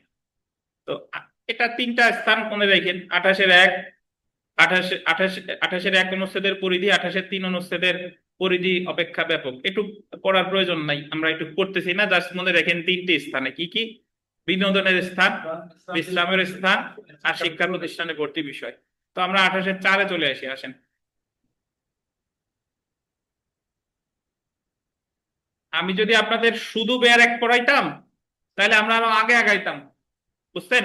কারণ ওই জায়গা তো এত আলোচনা নাই, আমি জাস্ট ব্যাখ্যা দিয়ে দিয়ে যেতাম। বাট এই জায়গা আমরা ওই আইন পড়তেছি, ব্যাখ্যা দিচ্ছি, প্লাস এই জায়গার লেখাগুলো কোন জায়গা কি কেস আছে, কোন জায়গা কি মতবাদ আছে, কোন জায়গা কি প্রশ্ন আসছে, সবকিছু দেখা যাচ্ছে। বুঝতে পারছেন? তাহলে শেষ হবে কিনা, তাই ভালোভাবে শেষ ইনশাল্লাহ শেষ হবে। আমরা বর্তমানে সপ্তাহে 5 দিন পড়ি, দরকার হলে আরো পড়বো, সমস্যা নাই। শেষ আমরা ইনশাল্লাহ করে ফেলবো, এখন আপনারা লাগিয়ে থাকেন। হ্যাঁ দেখেন, আমার তরফ থেকে পারবেন, এই যে শেষ করতে পারেন না পারেন, লেগে থাকবেন, মানে হতাশ হয়ে ছেড়ে দেওয়া যাবে না, বুঝছেন? লেগে থাকাটা হলো মেইন বিষয়। দেখেন তো, অনগ্রসর অংশের অগ্রগতির জন্য বিশেষ বিধান, অনুচ্ছেদ 28-এর 4। 28-এর 4 অনুচ্ছেদটি 28-এর 1 থেকে 3 অনুচ্ছেদে উল্লেখিত বিধানের ব্যতিক্রম। 28-এর 1 থেকে 28-এর 3 অনুচ্ছেদে নারী পুরুষ ভেদে বৈষম্যমূলক আইন প্রণয়ন করতে রাষ্ট্রকে বারিত করেছে। আর এই কারণে 28-এর 1 থেকে 28-এর 3 লিঙ্গ সমতার বিধান উল্লেখ করছে, ব্লা ব্লা, এগুলোতে কাজ নাই। আমরা 28-এর 4টা দেখেন, এখানে 3টা জিনিস বলছে, এই 3টা জিনিস একটু খেয়াল করেন। যে এই যে 28-এর 4 অনুচ্ছেদে 3 শ্রেণীর মানুষের জন্য বিশেষ বিধান প্রণয়ন করতে রাষ্ট্রকে ক্ষমতা দিয়েছে। কে কে দেখেন, গোল আন্ডারলাইন করেন, নারী, শিশু আর নাগরিকদের যে কোনো অনগ্রসর অংশ। তো এই 3 জনের জন্য রাষ্ট্র যদি কোনো বিশেষ বিধান করে, যেটা আবার 28-এর 1, 2, 3 এর সাথে মানে অসামঞ্জস্যপূর্ণ, তাহলেও সেটা কোনো সমস্যা নাই। তো উল্লেখিত শ্রেণীর অগ্রগতির জন্য রাষ্ট্র কোনো আইন প্রণয়ন করলে এবং উক্ত আইন রাষ্ট্রের অগ্রসর কোনো অংশের জন্য বৈষম্যমূলক হলেও উক্ত আইন অসাংবিধানিক বলে গণ্য হবে না। 28-এর 4 অনুচ্ছেদে নারী ও শিশুদেরকে অনগ্রসর অংশ হিসেবে সরাসরি উল্লেখ করা হয়, তথাপি নারী বা শিশুরে অনগ্রসর বলে নাই। অনগ্রসর বলছে কোন নির্দিষ্ট ব্যক্তি যদি হয় কোনো জায়গার বা কোনো এলাকার, তো সে নারীও হইতে পারে, সে শিশুও হইতে পারে। বাট এই জায়গা নারী শিশুর জন্য আলাদা করেই কোনো বিধান রাষ্ট্র ইচ্ছা করলে করতে পারে, তাতে সেই নারী বা সেই শিশুটা অনগ্রসর হোক বা না হোক। তথাপি বছরের পর বছর এই দেশের নারী ও শিশুরা সামাজিক এবং অর্থনৈতিকভাবে পিছিয়ে পড়া জনগোষ্ঠী, এবং এই কারণে সমতার ভিত্তিতে তারা রাষ্ট্রের সামাজিক ও অর্থনৈতিক কর্মকাণ্ডে অংশগ্রহণ করতে পারে না। 28-এর 4 অনুচ্ছেদের উদ্দেশ্য হলো এই অনগ্রসরতা নির্মূল করা। এবং আচ্ছা, একটু ফোন আসছে, একটু কথা বলি। হ্যাঁ, আসসালামু আলাইকুম।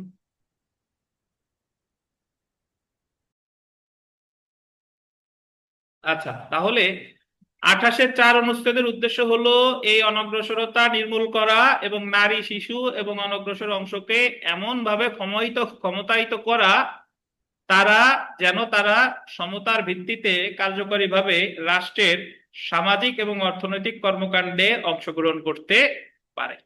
দেখেন, একটা দুঃখের কথা বলি। দুঃখের কথাটা হলো এরকম যে বিজিএস পরীক্ষায় বিজিএস না, আগে সরকারি কোটাটা কিরকম ছিল, যে ফ্রিডম ফাইটারের জন্য এতটুকু কোটা, এত পার্সেন্ট। এরপর আছে মহিলা কোটা, এত পার্সেন্ট। তারপরে আছে অনগ্রসর ওই যে আদিবাসী কোটা, তারপরে আছে প্রতিবন্ধী কোটা, এরপরে আছে জেলা কোটা। ঠিক আছে, তো 56%। হ্যাঁ 56% শেষ। তাইলে এখন তো নাই বোধহয়, এখন যতটুকু করছে। আমি জুডিশিয়াল সার্ভিসে 6বার ভাইবা দিছি, তো আমার ফ্রিডম ফাইটার কোটা নাই।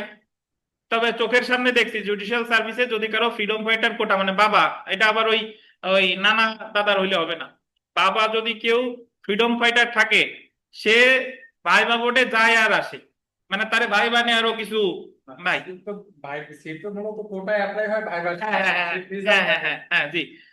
তো তো হয় আপনার নর্মাল কোটা থেকে, মানে যার কোটা নাই তার চাকরি হইতে হলে তার আউটস্ট্যান্ডিং কিছু করা লাগবে। আর যদি কোটা থাকে তাহলে সুবিধা, তাহলে ওখানে ফ্রিডম ফাইটার কোটা আছে, মহিলা কোটা আছে। আমি না ফ্রিডম ফাইটার, না মহিলা, না প্রতিবন্ধী, না আদিবাসী, বিশেষ আর জেলার মানুষ। জেলার কোটা ওই জায়গায় প্রতিবার অ্যাপ্লাই হয় কিনা তাও মানে ঠিক নাই। তো এজন্য যদি কেউ কেউ আবার ফান করে বলা, কেউ অনলাইনে যারা আমার ক্লাস করেন বা ইউটিউব যারা দেখেন তারা কিছু মনে করবেন না। ধরেন একজন মহিলা, সে প্রতিবন্ধী, আদিবাসী, ফ্রিডম ফাইটার, মানে যা আছে সব পেতে পারে তার। সব level। তো তো আমি একটা অ্যাপ্লাই করতে পারে। আমি একটা বিজিএস এর কথা বলি। আমাদের 12 বা 13 বিজিএস পরীক্ষায় আমার সামনে একজন আপু ছিলেন। উনি হচ্ছে চট্টগ্রামের ফটিকছড়ি বাড়ি, চট্টগ্রামের ফটিকছড়ি, চট্টগ্রাম ইউনিভার্সিটির। তো উনি আমার আগের ভাইবা পরীক্ষার্থী। তো নর্মালি তো ভাইবা বোর্ডে কাউকে 10-15 মিনিট, আধা ঘন্টা মিনিমাম রাখে। তো উনি জাস্ট ওই যখন উনি যে ফ্রিডম ফাইটার, এটা তো আগে জানি না এটা, এবং ফ্রিডম ফাইটার কোটা আপনার লিখিত পর্যন্ত কাজও হবে না। ফ্রিডম ফাইটার কোটা কাজে লাগবে হচ্ছে ভাইবার সময়। সো ভাই লিখিত পর্যন্ত আপনার যোগ্যতা দিয়েই পাশ করতে হবে। তো ওনার ওই যে আমাদের জুডিশিয়াল সার্ভিস কমিশনে ওখানে পেপার চেক করে, যে সার্টিফিকেট এগুলা একসাথে করে। তো যেহেতু উনি আর আমার রোল পাশাপাশি, তো ওনার দেখলাম যে উনি ফ্রিডম ফাইটার কোটা, তখন জানতে পারলাম ভাইবার দিন। এবং মজার বিষয়, উনি ভাইবা বোর্ডে গেল আর আসলো 1 মিনিট। কথা বলা লাগে। ওই যে কেন কি করছে আমি জানি না, ভাইবা বোর্ডে গেছে আর আসছে, আর ওনার ভাইবা নাই, এবং ওনার চাকরি হয়েছে। তো হ্যাঁ, ফ্রিডম ফাইটার মানেই তো চাকরি। ফ্রিডম ফাইটার আমাদের জুডিশিয়াল মানে ওই বিজিএস পরীক্ষায় আমাদের কেন বলতেছি, আমার তো নাই অধ্যাদেশ। দেখেন দেখেন, এটা ওই 18-19 সালে, 18-19 সালের ঘটনা। তার আগে মনে হয় আবেদন তার আগে ছিল। হ্যাঁ, না না না, 18 ওই সালে বাদ দিল না। বাদ দিলেও জুডিশিয়ারিতে কোটা ছিল। আপনারা যা মনে করেন তা না, বাদ দিছে। বাট বাদ দেওয়ার পরেও ওই অ্যাপ্লাই করার সময় যে আপনি কি ফ্রিডম ফাইটার নাকি নন ফ্রিডম ফাইটার, ওই জায়গায় অপশন ছিল। জি, তো এগুলা ওই বাদ দিছে খাতা কলমে। তবে আমার এই জিনিসটা আফসোস হয় নাই কেন, কারণ আমি মনে করছি যে আপনার ওই কোটা থাকাও এক প্রকারের যোগ্যতা, পড়াশোনা করাও যেরকম যোগ্যতা, কোটা থাকাও এক প্রকার যোগ্যতা। কারণ আপনারা তো আল্লাহ সব জিনিস দিয়ে পাঠাই নাই, কিছু কিছু জিনিস তো ওই। তো যাই হোক, দেখেন অস্বাভাবিক ভাবে যেভাবে করছে, আমরা চলে আসি। দেখেন, কারণ অস্বাভাবিক পরিমাণ। তো তাহলে আপনি 6বার তো ভাইবা বোর্ডে গেছেন, আপনার সাথে দেখা হয়নি, আপনি মনে করেন 6বারই ভাইবা বোর্ডে। ওই আলোচনা থাক, আসেন পরে বলবানি, ক্যামেরার পিছনে বলবানি। দেখেন, সরকারি মেডিকেল কলেজে অশ্বেতাঙ্গ বা অন্যান্য ক্ষুদ্র জনগোষ্ঠী, তবে আমি আশা করি আপনারা চাকরি পেয়ে যাবেন। এই জায়গায় ওই অত মানে অমুক জেলা তমুক জেলা এগুলো আল্লাহর উপর ভরসা রাখবেন, দেওয়ার মালিক আল্লাহ। অন্য এমন চিন্তা করে লাভ নাই যে আওয়ামী লীগ সরকার থাকলে আপনার চাকরি হবে। আমি যখন 2018 সালে মানে অন ক্যামেরাই বলতেছি, 2018 সালে যখন নির্বাচন হলো, যেহেতু আমার বাড়ি গোপালগঞ্জ, আমি খুব করে চাইছি যে আল্লাহ অন্য কোনো সরকার যদি ক্ষমতায় আসে তাহলে তোমার চাকরি নাও হইতে পারে। আওয়ামী লীগ সরকার আসছে, আওয়ামী লীগ সরকার আসার পর আমি 6 বার ভাইবা দিছি, আমার একবারও চাকরি হয় নাই। তার মানে আপনি বলছেন ঠিক যে আছে, আওয়ামী লীগ আসলে হবে, আওয়ামী লীগ আসলে হবে, হ্যাঁ আসছে হয় নাই। তো এটা আসলে ওই মানে দেখেন লাখের একটা ব্যাপার আছে। আপনাদের হবে ইনশাল্লাহ। দেখেন, অন্যান্য ক্ষুদ্র জনগোষ্ঠীর জন্য 61টি আসনের মধ্যে 16টি আসন সংরক্ষিত রাখা হয়েছিল, ভর্তি প্রত্যাখ্যান করা হয়েছিল। এমন একজন শ্বেতাঙ্গ হবে আর কি নাগরিক উক্ত বিধান আপত্তি করেছিল এই যুক্তিতে যে উক্ত বিধান সমতা অনুচ্ছেদের লঙ্ঘন। এমন বিধান সমতা নীতির লঙ্ঘন, এই কারণে অসাংবিধানিক না বলে আদালত সিদ্ধান্ত প্রদান করে। একইভাবে পিছিয়ে পড়া নারী বা জনগোষ্ঠীর জন্য কোনো আসন সংরক্ষণ 28 অনুচ্ছেদের অধীন বৈষম্যমূলক হবে না। তো এই জায়গায় ওই কোটাটা আসলে অবৈধ বলা যায় না কেন, কারণ ধরে নিচ্ছে তারা হলো পিছিয়ে পড়া জনগোষ্ঠী বা অনগ্রসর। আচ্ছা, আর ওই কোটা আগেও ছিল, এখনো আছে, ওইগুলো বলে এলাম নাই। এখনো আসছে অন্য অন্য ফরম্যাটে আসছে, ওই যে জুলাইয়ে যারা আত্মত্যাগ করছে তাদের ফরম্যাটে। আর আগে ছিল মুক্তিযুদ্ধে, এখন হয়েছে এই ফরম্যাট। তো যেই লাউ সেই কত, আওয়ামী লীগও আকাম করছে, এরাও করতেছে। দেখেন এর বিরুদ্ধে আবার আরেকটা বিষয়। দেখেন বাংলাদেশে যে সরকারই আসবে সেই জনগণের সাথে খেলা করবে, এটা আপনি নিরপেক্ষ দৃষ্টিকোণ থেকে যদি দেখেন। নর্মালি কিছু আমরা দলকানা লোক আছি যারা আওয়ামী লীগের, যারা দোষ জীবনেও চোখে পড়বে না, বা যারা বিএনপির দোষ জীবনেও চোখে পড়বে না, বাট আপনি যখন সমালোচনা করতে যাবেন একেবারে নিরপেক্ষ দৃষ্টিকোণ থেকে দেখবেন, তখন আপনি আবার হয়ে যাবেন সকলের যারা ভুক্তভোগী হয়েছে তাদেরকে হ্যাঁ, পুনর্বাসন করতে এই যে হবে। গতদিন যে আপনার পুনর্বাসন না করলেও তো আচ্ছা তাদের দেখেন, প্রতি যাই হোক, তো আমরা সেলফ প্র্যাকটিসে চলে আসি। আর 27 আর 28 এর মধ্যে পার্থক্য দিয়ে আমাদের পার্থক্য পড়তেছি না আপাতত। আপনি শুধু এতটুকু মনে রাখেন, আইনের দৃষ্টিতে সমান, সমান আশ্রয় লাভের অধিকারী 27, আর ধর্ম প্রভৃতির কারণে বৈষম্য দেখাবে না 28। 28-এর একে বলছে যে ধর্ম, গোষ্ঠী, বর্ণ, মোট 5টা বিষয়, এগুলার কারণে বৈষম্য দেখাবে না 28-এর 1। আর নারী পুরুষের সমান অধিকার থাকবে 28-এর 2। বিশ্রামের স্থান, শিক্ষা প্রতিষ্ঠান, বিনোদনের স্থান, এগুলার ক্ষেত্রে কোনো আইন প্রণয়ন করবে না আলাদা করে 28-এর 3। আর নারী, শিশু এবং অনগ্রসর অংশের জন্য কোনো বিশেষ বিধান করলে এটা আবার এই মানে এটা ব্যতিক্রম, সেক্ষেত্রে করতে পারে। এটা হলো 28-এর 4। ধন্যবাদ। সেলফ প্র্যাকটিসে চলে আসি। সেলফ প্র্যাকটিসের এখানে মোটামুটি যে 4 নম্বর প্রশ্নটা দেখেন, যে এটা ভালো প্রশ্ন, 3টা স্টার দেন। নিম্নলিখিত কোন কারণে বৈষম্য প্রদর্শন 28 অনুচ্ছেদ অনুসারে অসাংবিধানিক হবে না? ধর্ম, গোষ্ঠী, জন্মস্থান, আবাসস্থল, কোনটা বলেন তো? আবাসস্থল। যদি বলতো জন্মস্থান তাইলে এটা বলছে ঠিক আছে, আবাসস্থলের কারণে কিন্তু অসাংবিধানিক হবে না, বাংলাদেশে হবে না, বাংলাদেশে হবে না। আর এই জায়গায় যে প্রশ্নগুলো আছে এগুলো পড়বেন সব। 11 নম্বর প্রশ্নটা একটু পড়ি। 11 নম্বর, যে গণপ্রজাতন্ত্রী বাংলাদেশ সংবিধানের 28-এর 4 অনুচ্ছেদে নিম্নলিখিত কয় শ্রেণীর জন্য রাষ্ট্র বিশেষ বিধান প্রণয়ন করতে পারে? 28-এর 4 কয় শ্রেণী? নারী, শিশু, আর কে? পিছিয়ে পড়া জনগোষ্ঠী। আমরা 29-এ চলে আসি। দেখেন 29, সরকারি নিয়োগ লাভে সুযোগের সমতা, কোটা আন্দোলনের আর এক ধারা, সরকারি নিয়োগ লাভে সুযোগের সমতা। বলেন তো আপনারা, দেখি মনে আছে কিনা যে সুযোগের সমতা এর আগে আমরা কোথায় পড়েছি? 19-এ। 19-এর সাথে 19, 29, 19, 29, ওটা হলো শুধু সুযোগের সমতা, আর এটা হলো সরকারি নিয়োগ লাভে সুযোগের সমতা। তো আরো পার্থক্য হলো, 19 হলো রাষ্ট্র পরিচালনার মূলনীতি, আর 29 হলো মৌলিক অধিকার। দেখ, তো আমরা 29-এর 1 করতেছি, প্রজাতন্ত্রের কর্মে নিয়োগ বা পদ লাভের ক্ষেত্রে সকল নাগরিকদের জন্য গোল দিবেন সুযোগের সমতা থাকবে। কিসের ক্ষেত্রে? কর্মে নিয়োগ বা পদ লাভের ক্ষেত্রে। 2টা দেখেন 29-এর 2, ধর্ম, গোষ্ঠী, বর্ণ, নারী পুরুষ ভেদে বা জন্মস্থানের কারণে কোন নাগরিক প্রজাতন্ত্রের কর্মে নিয়োগ বা পদ লাভের অযোগ্য হবে না, কিংবা এই ক্ষেত্রে তার প্রতি বৈষম্য প্রদর্শন করা যাবে না। এই জায়গায় বলছে যে ওই আগের গুলাই, ধর্ম, গোষ্ঠী, বর্ণ, নারী পুরুষ ভেদে বা জন্মস্থানের কারণে প্রজাতন্ত্রের চাকরির ক্ষেত্রে, প্রজাতন্ত্রের কর্ম মানে হলো সরকারি চাকরি, বা পদ লাভের অযোগ্য হবে না, বা সেই ক্ষেত্রে তার প্রতি বৈষম্য প্রদর্শন করা যাবে না। তারপরে দেখেন, এই অনুচ্ছেদের কোনো কিছুই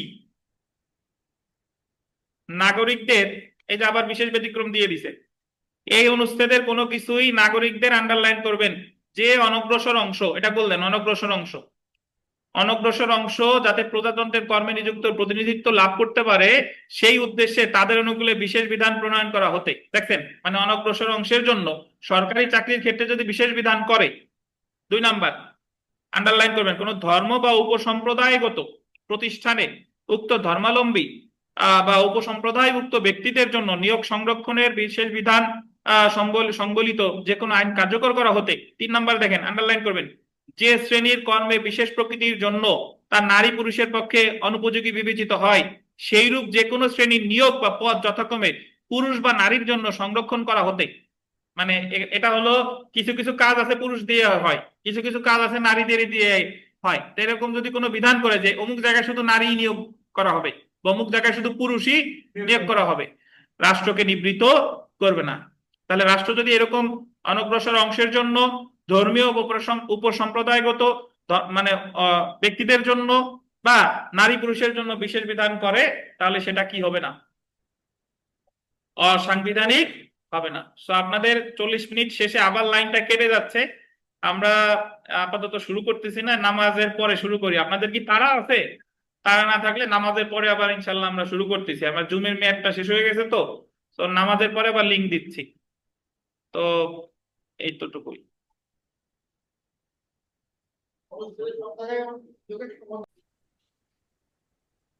তো আমরা 29 ধারার এই শর্ট নোটটা একটু পড়ি, দেখেন।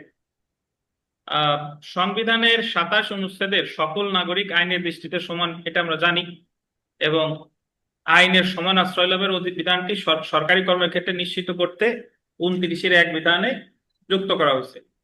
সরকারি কর্মে নিয়োগে সমতা নিশ্চিত করতে 29-এর 1 অনুচ্ছেদের সকল নাগরিকের জন্য সুযোগের সমতা বলা হয়েছে।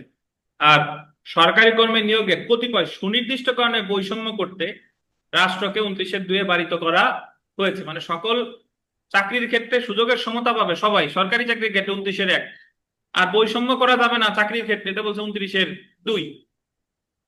29-এর 2 অনুচ্ছেদ সরকারি কর্মনিয়োগের ক্ষেত্রে কোনো অসম আইন প্রণয়ন করতে রাষ্ট্রকে সম্পূর্ণরূপে পারিত করেনি, বরং 5টি কারণে, ধর্ম, গোষ্ঠী, বর্ণ, নারী পুরুষ ভেদ এবং জন্মস্থানের কারণে এমন অসম আইন প্রণয়ন করতে পারিত করেছে। মানে 5টা কারণে এটা করা যাবে না, কিন্তু অনগ্রসর অংশের জন্য আবার করা যাবে।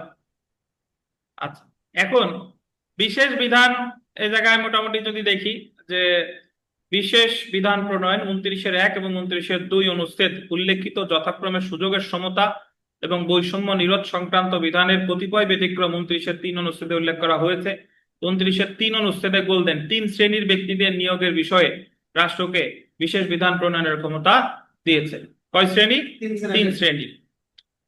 আচ্ছা, একটা জিনিস কি খেয়াল করছেন, 28-এর 4-এ ছিল, 28-এর 4 28-এর 3-এ ছিল, মানে 4-এ ছিল, 4-এই ছিল যে নারী, শিশু আর অনগ্রসর, মনে আছে? নারী, শিশু আর অনগ্রসর। আর এখানে 29-এর 3-এ বলছে কয় শ্রেণী? 3 শ্রেণী। এই 3 শ্রেণী কারা এটা একটু দেখেন। নাগরিকদের অনগ্রসর অংশ 29-এর 3 অনুচ্ছেদের ক দফায় প্রজাতন্ত্রের কর্মে নাগরিকদের যে কোনো অনগ্রসর অংশের উপযুক্ত প্রতিনিধিত্ব নিশ্চিত করতে রাষ্ট্র অনুরূপ অংশের অনুকূলে বিশেষ বিধান প্রণয়ন করতে পারে। এত বিস্তারিত পড়ার প্রয়োজন নাই, জাস্ট মনে রাখেন 29-এর 3-এর হচ্ছে নাগরিকদের অনগ্রসর অংশ। 2 নাম্বারটা দেখেন, ধর্মাবলম্বী বা উপসম্প্রদায়ভুক্ত ব্যক্তি। যেমন 29-এর 3-এর খ দফায় কোন ধর্মীয় বা উপসম্প্রদায়গত প্রতিষ্ঠানে নিয়োগের ক্ষেত্রে বিশেষ বিধান করার ক্ষমতা রাষ্ট্রকে দেওয়া হয়েছে। এই দফা অনুসারে কোন ধর্মীয় বা উপসম্প্রদায়গত প্রতিষ্ঠানে উক্ত ধর্মাবলম্বী বা উপসম্প্রদায়ভুক্ত ব্যক্তিদের জন্য নিয়োগ সংরক্ষণের বিধান সম্বলিত যে কোনো আইন রাষ্ট্র কার্যকর করতে পারে।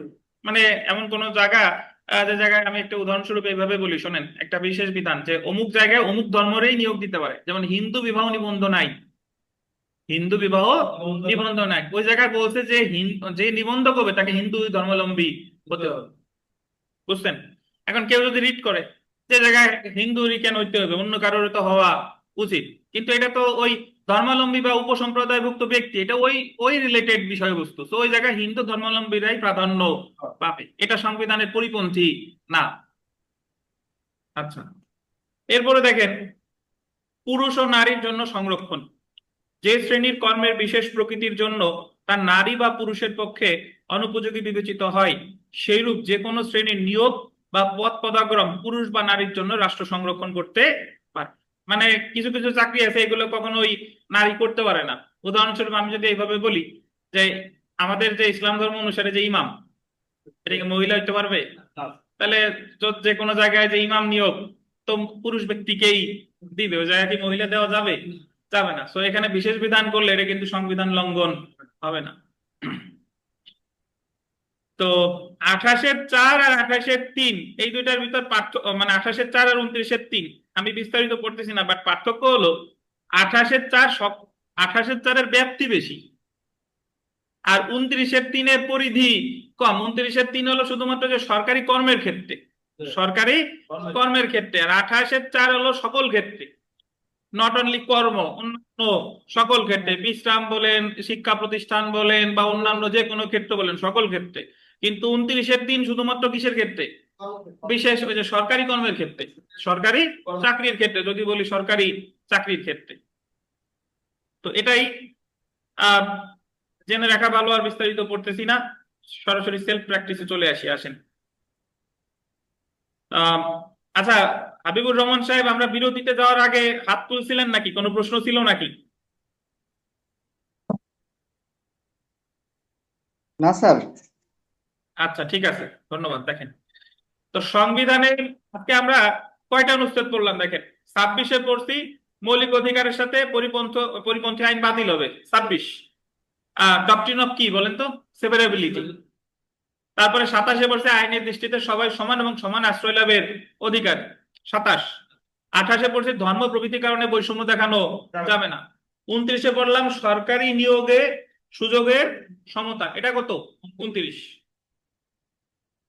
তো আমরা সেলফ প্র্যাকটিসে যদি দেখি, কি তানভীর আবার অন্য জায়গাতে চলে গেলেন নাকি? দেখেন, সংবিধানের কত অনুচ্ছেদ সরকারি নিয়োগে সুযোগের সমতা, equality of opportunity in public employment নিশ্চিত করা হয়েছে। 29 কত গ?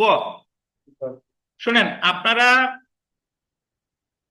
কোচের সান্নিধ্য পাইছেন, ধরেন আপনি ভালো প্লেয়ার, বাট আপনার টেকনিক্যাল দিক ফাইন টিউনিং করার জন্য বা আপনার ঠিকঠাক কি কি করবেন না করবেন একজন তদারকি করার দরকার আছে। ঠিক আছে, মানে স্বপ্রণোদিত হয়ে কাজ সবসময় সঠিক মানে ঠিকঠাক ভাবে হয় না। তাহলে যে কাজটা আমি একা একা করছিলাম, আমার কোনো কোচ ছিল না, এখন আপনারা হইছেন, মানে আপনাদের কোচ হইছি আমি। সো এই অনুযায়ী খেলেন, ইনশাল্লাহ আল্লাহ ভালো কিছু কপালে রাখবে। তো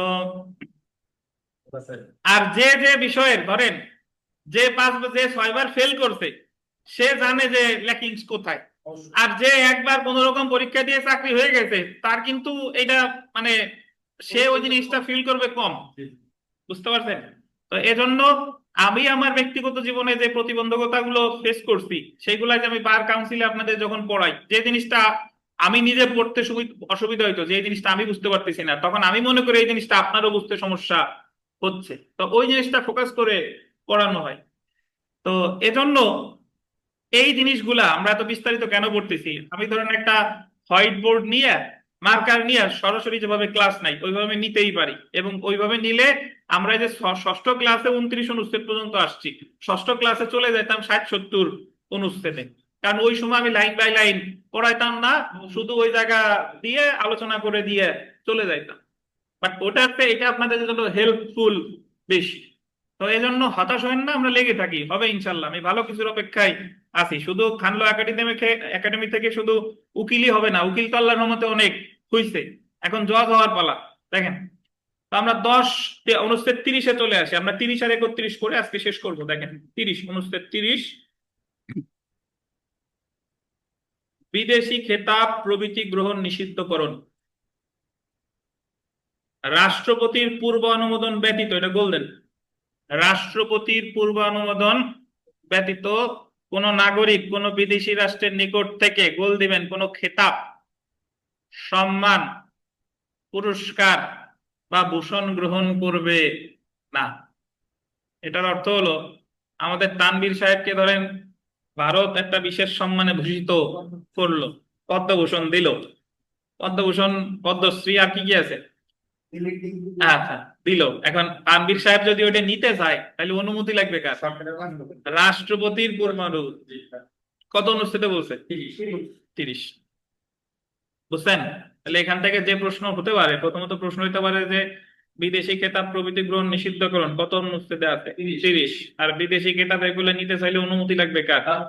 রাষ্ট্রপতির। আমরা অনুচ্ছেদ 31-এ আসি। আইনের আশ্রয় লাভের অধিকারী। দেখেন, 27-এ ছিল আইনের সমান আশ্রয় এবং 27-এ ইকুয়ালিটি বিফোর ল আর প্রোটেকশন অফ ল। 29-এ ছিল সরকারি চাকরির ক্ষেত্রে সুযোগের সমতা। আর 31-এ কি আছে দেখেন, আইনের আশ্রয় লাভের অধিকারী। আইনের আশ্রয় লাভ এবং আইন অনুযায়ী বা কেবল আইন অনুযায়ী ব্যবহার লাভ যে কোনো স্থানে অবস্থানরত, আন্ডারলাইন করেন, প্রত্যেক নাগরিকের, এবং আন্ডারলাইন করবেন সাময়িকভাবে বাংলাদেশে অবস্থানরত অপর ব্যক্তির অবিচ্ছেদ্য অধিকার। মানে বাংলাদেশি নাগরিক তো আছেই, সেই সাথে সাথে সাময়িকভাবে বাংলাদেশে অবস্থান কারা করে বলেন? বিদেশি। বিদেশি যারা মানে অন্য ভিন্ন দেশের নাগরিক, তারা তো আমাদের দেশে পার্মানেন্টলি থাকতে আসে নাই, তারা আসছে ভিন্নভাবে। তাহলে এই যে 31, এটা বাংলাদেশি নাগরিকদের ক্ষেত্রেও প্রযোজ্য, বিদেশিদের ক্ষেত্রেও কি প্রযোজ্য। এবং বিশেষত আইন অনুযায়ী ব্যতীত এমন কোনো ব্যবস্থা গ্রহণ করা যাবে না যাতে কোনো ব্যক্তির জীবন, স্বাধীনতা, দেহ বা সুনাম বা সম্পত্তির হানি ঘটে। তো এখানে যে বিষয়টা, অনুচ্ছেদ গুলো ছোট, বাট আপনি যদি ব্যাখ্যা করতে যান, এক একটা ব্যাখ্যা করতে গেলে অনেক কথা বলা লাগে। দেখেন, আমরা ওই জায়গায় 27 অনুচ্ছেদটা মাত্র 1 লাইন, আইনের দৃষ্টিতে সবাই সমান এবং সমান আশ্রয় লাভের অধিকারী, এটা আছে না, মাত্র 1 লাইন, কিন্তু ওইটা ব্যাখ্যা করছে কত ব্যাপক। তো এই জায়গায় আইনের আশ্রয় লাভের অধিকারী, আমাদের প্রতিটা অনুচ্ছেদের বিস্তারিত হুবহু মনে রাখার দরকার নাই, শুধু অনুচ্ছেদের প্রাথমিকভাবে আমার যেটা মনে রাখতে হবে টাইটেলটা কি। তাও যদি এইভাবে আসে যে আইনের আশ্রয় লাভের অধিকারী, এতটুকু যদি জানেন তাহলে আমি লিখিত পরীক্ষার সময় 2-4 কথা এখান থেকে লেখাই যায়। যে দেশের দেশি নাগরিক হোক বা বিদেশি নাগরিক হোক, তারা যে কোনো ক্ষেত্রে আইনের সমান আশ্রয় লাভের অধিকারী। একটু উদাহরণ দিয়েও 2-4 কথা লেখা যায়। তাহলে আমরা এখানে একটু শর্ট নোটে যদি চলে আসি, দেখেন সংবিধানের 31 অনুচ্ছেদে গোল দিবেন 2টি অংশ আছে, আন্ডারলাইন করবেন, আইনের আশ্রয় লাভ আর আইন অনুযায়ী ও কেবল আইন অনুযায়ী ব্যবহার লাভ। একটা হলো কি আইনের আশ্রয় লাভ, আর একটা হলো আইন অনুযায়ী ও কেবল আইন অনুযায়ী ব্যবহার লাভ। এখন আপাতত এই দুইটা জিনিস পড়ে আমরা কিছু বুঝতেছি না, মনে হচ্ছে যে আইনের আশ্রয় লাভ আর আইন অনুযায়ী ব্যবহার লাভ তো একই লাগে, এর ভিতর তো কোনো পার্থক্য নাই, বাট অ্যাকচুয়ালি আছে। সো একটু ধৈর্য ধরে দেখেন, কোন স্থানে অবস্থানরত বাংলাদেশের প্রত্যেক নাগরিক এবং সাময়িকভাবে বাংলাদেশে অবস্থানরত প্রত্যেক ব্যক্তির অবিচ্ছেদ্য অধিকার। এবং 2 নম্বরে বলছে বাংলাদেশের নাগরিক এবং বসবাসকারী কোনো ব্যক্তির জীবন, স্বাধীনতা, দেহ, সুনাম বা সম্পত্তির হানি ঘটে এমন কোন ব্যবস্থা আইন অনুযায়ী ব্যতীত গ্রহণ করা যাবে না। মানে আপনি বাংলাদেশি নাগরিকের এমন কোনো কাজ করা যাবে না যাতে তার জীবন, স্বাধীনতা, দেহ, সুনামের ক্ষতি হয়, বা বিদেশি নাগরিকের দেহ, সুনাম বা সম্পত্তির হানি ঘটে। তবে যদি আইনে ওরকম বিধান থাকে তাইলে করা যাবে। কারণ আইনে বিধান আছে যে একজন বিদেশি হত্যা করলেও বাংলাদেশে তার বিচার হবে, তাহলে এক্ষেত্রে তারে হত্যা, একজন নাইজেরিয়ান নাগরিক বাংলাদেশে একটা হত্যা করছে, এখন তারে যদি গ্রেফতার করে, কারণ সে যদি বলে আমার জীবন, স্বাধীনতা, দেহ, সুনামের হানি ঘটছে, বাংলাদেশ সংবিধানে লঙ্ঘন হবে? হবে না, কারণ হত্যা করলে তার বিচার হবে, আইন অনুযায়ী তার বিচার পদ্ধতি আছে। কিন্তু যদি এরকম হয় যে আমি কিছুই করি নাই, কিন্তু আমার জীবনের স্বাধীনতা নাই, দেহের স্বাধীনতা নাই, সুনামের স্বাধীনতা নাই, বরং এগুলো ক্ষুণ্ণ করা হচ্ছে, তাহলে আবার 31 অনুচ্ছেদের লঙ্ঘন হবে।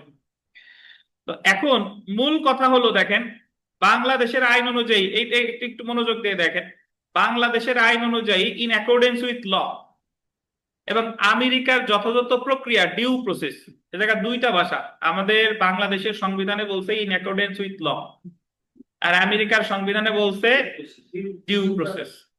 এই 2টার অর্থ আসলে কি?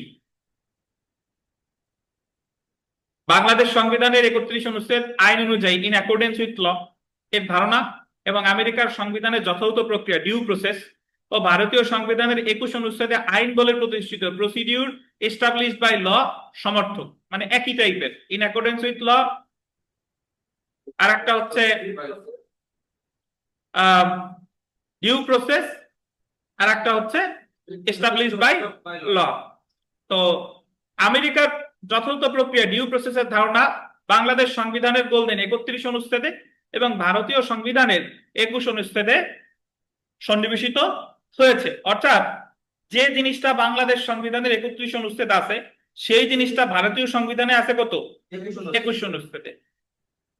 আর আমেরিকার সংবিধানের অনুচ্ছেদ এখানে বলে নাই। তো আমেরিকার সংবিধানের আন্ডারলাইন করবেন, 5ম সংশোধনী দ্বারা বিধান করা হয় যে যথাযথ প্রক্রিয়া ডিউ প্রসেস ব্যতীত কোনো ব্যক্তিকে তার জীবন, স্বাধীনতা বা সম্পত্তি হতে বঞ্চিত করা যাবে না। আমেরিকান সংবিধানে ব্যবহার করা হয়েছে যে যথাযথ প্রক্রিয়া বা ডিউ প্রসেস। ভারতীয় সংবিধানের 21 অনুচ্ছেদে বিধান করা হয় যে আইন বলে প্রতিষ্ঠিত পদ্ধতি ব্যতীত কোনো ব্যক্তিকে তার জীবন, স্বাধীনতা বা সম্পত্তি হতে বঞ্চিত করা যাবে না। অর্থাৎ যেটাকে বলছে আমেরিকান সংবিধানের ডিউ প্রসেস, এখানে বলছে এস্টাবলিশড বাই ল। ওই যে আইন বলে প্রতিষ্ঠিত পদ্ধতি ব্যতীত, আইন বলে প্রতিষ্ঠিত পদ্ধতি ব্যতীত, জিনিস কিন্তু একই। ওই জায়গায় বলছে ডিউ প্রসেস, এই জায়গায় বলছে এস্টাবলিশড বাই ল। এবং বাংলাদেশ সংবিধানে যদি আসি, দেখেন এই যে দেখেন বাংলাদেশ সংবিধানের 31 অনুচ্ছেদে আমেরিকার যথাযথ প্রক্রিয়া বা ভারতীয় সংবিধানের আইন বলে প্রতিষ্ঠিত পদ্ধতি এর পরিবর্তে আইন অনুযায়ী মানে ইন অ্যাকর্ডেন্স উইথ ল এর ধারণা ব্যবহার করা হয়েছে। এখন মূল কথা হলো যে এই ডিউ প্রসেস বা এস্টাবলিশড বাই ল বা ইন অ্যাকর্ডেন্স উইথ ল 3 সংবিধানে 3 ভাবে বলছে, বাট মূল থিম কিন্তু এক। তো 31 অনুচ্ছেদ অনুযায়ী ইন অ্যাকর্ডেন্স উইথ ল এর 2টি দিক আছে। একটা হলো তথ্যগত যথাযথ প্রক্রিয়া সাবস্টেন্টিভ ডিউ প্রসেস, আর একটা হলো পদ্ধতিগত যথাযথ প্রক্রিয়া প্রসিডিউরাল ডিউ প্রসেস। এই জিনিসগুলো আসলে কি? যথাযথ প্রক্রিয়া বলতে একটু পড়ি, ব্যাখ্যা দিই, তারপরে পড়ি। দেখেন আগে পড়ি তারপরে ব্যাখ্যা দিই। যথাযথ পদ্ধতিগত প্রক্রিয়া বলতে যুক্তিসঙ্গত প্রক্রিয়াকে বোঝানো হয়েছে, যথা ক্ষতিগ্রস্ত পক্ষকে শুনানির নিরপেক্ষ অধিকার দিতে হবে। এই ক্ষেত্রে নিম্নলিখিত বিষয়গুলো অন্তর্ভুক্ত করতে হবে। দেখেন আন্ডারলাইন করেন, নোটিশ, শুনানির সুযোগ, নিরপেক্ষ ট্রাইব্যুনাল, সুশৃঙ্খল প্রক্রিয়া। মানে আপনি যখন কোনো ব্যক্তিকে বিচার করবেন, সেটা দেওয়ানি মামলা হোক বা ফৌজদারি মামলা হোক বা যা কিছুই হোক না কেন, তারে অবশ্যই নোটিশ দিতে হবে। মানে কারোর বিরুদ্ধে অভিযোগ নিয়েই সাথে সাথে অ্যাকশন নেওয়া যাবে না, নোটিশ দিতে হবে, শুনানির সুযোগ দিতে হবে, এবং ট্রাইব্যুনালটা হতে হবে কি? নিরপেক্ষ। শুধু নিরপেক্ষ ট্রাইব্যুনালই হলেই হবে না, সেখানে সুশৃঙ্খল প্রক্রিয়া করতে হবে। এগুলা কোনো একটা ব্যত্যয় যদি ঘটে, তাহলে এটা সংবিধানের মৌলিক অধিকারের লঙ্ঘন। তো যথাযথ পদ্ধতিগত প্রক্রিয়ার কারণে কোনো ব্যক্তির জীবন, স্বাধীনতা, সম্পত্তি, দেহ বা সুনাম হতে বঞ্চিত করতে তার বিরুদ্ধে গৃহীত কার্যধারা সম্পর্কে তাকে অবশ্যই নোটিশ দিতে হবে এবং তাকে আত্মপক্ষ সমর্থনের যুক্তিসঙ্গত সুযোগ দিতে হবে। যথাযথ পদ্ধতিগত প্রক্রিয়া বলতে স্বাভাবিক ন্যায় বিচারের নীতিও যুক্ত হবে, যার অর্থ এই যে কোনো ব্যক্তিকে শুনানির সুযোগ না দিয়ে তার বিরুদ্ধে ব্যবস্থা গ্রহণ করা যাবে না। দেওয়ানি কার্যবিধিতে আমরা লিখিতর সময় একটা ম্যাগজিম পড়ছি, ল্যাটিন ম্যাগজিম, বলেন তো কি? যে শুনানির সুযোগ না দিয়ে কারো বিরুদ্ধে কোনো পদক্ষেপ নেওয়া যাবে না। দেওয়ানি কার্যবিধি কেউ পারবেন অনলাইন অফলাইন?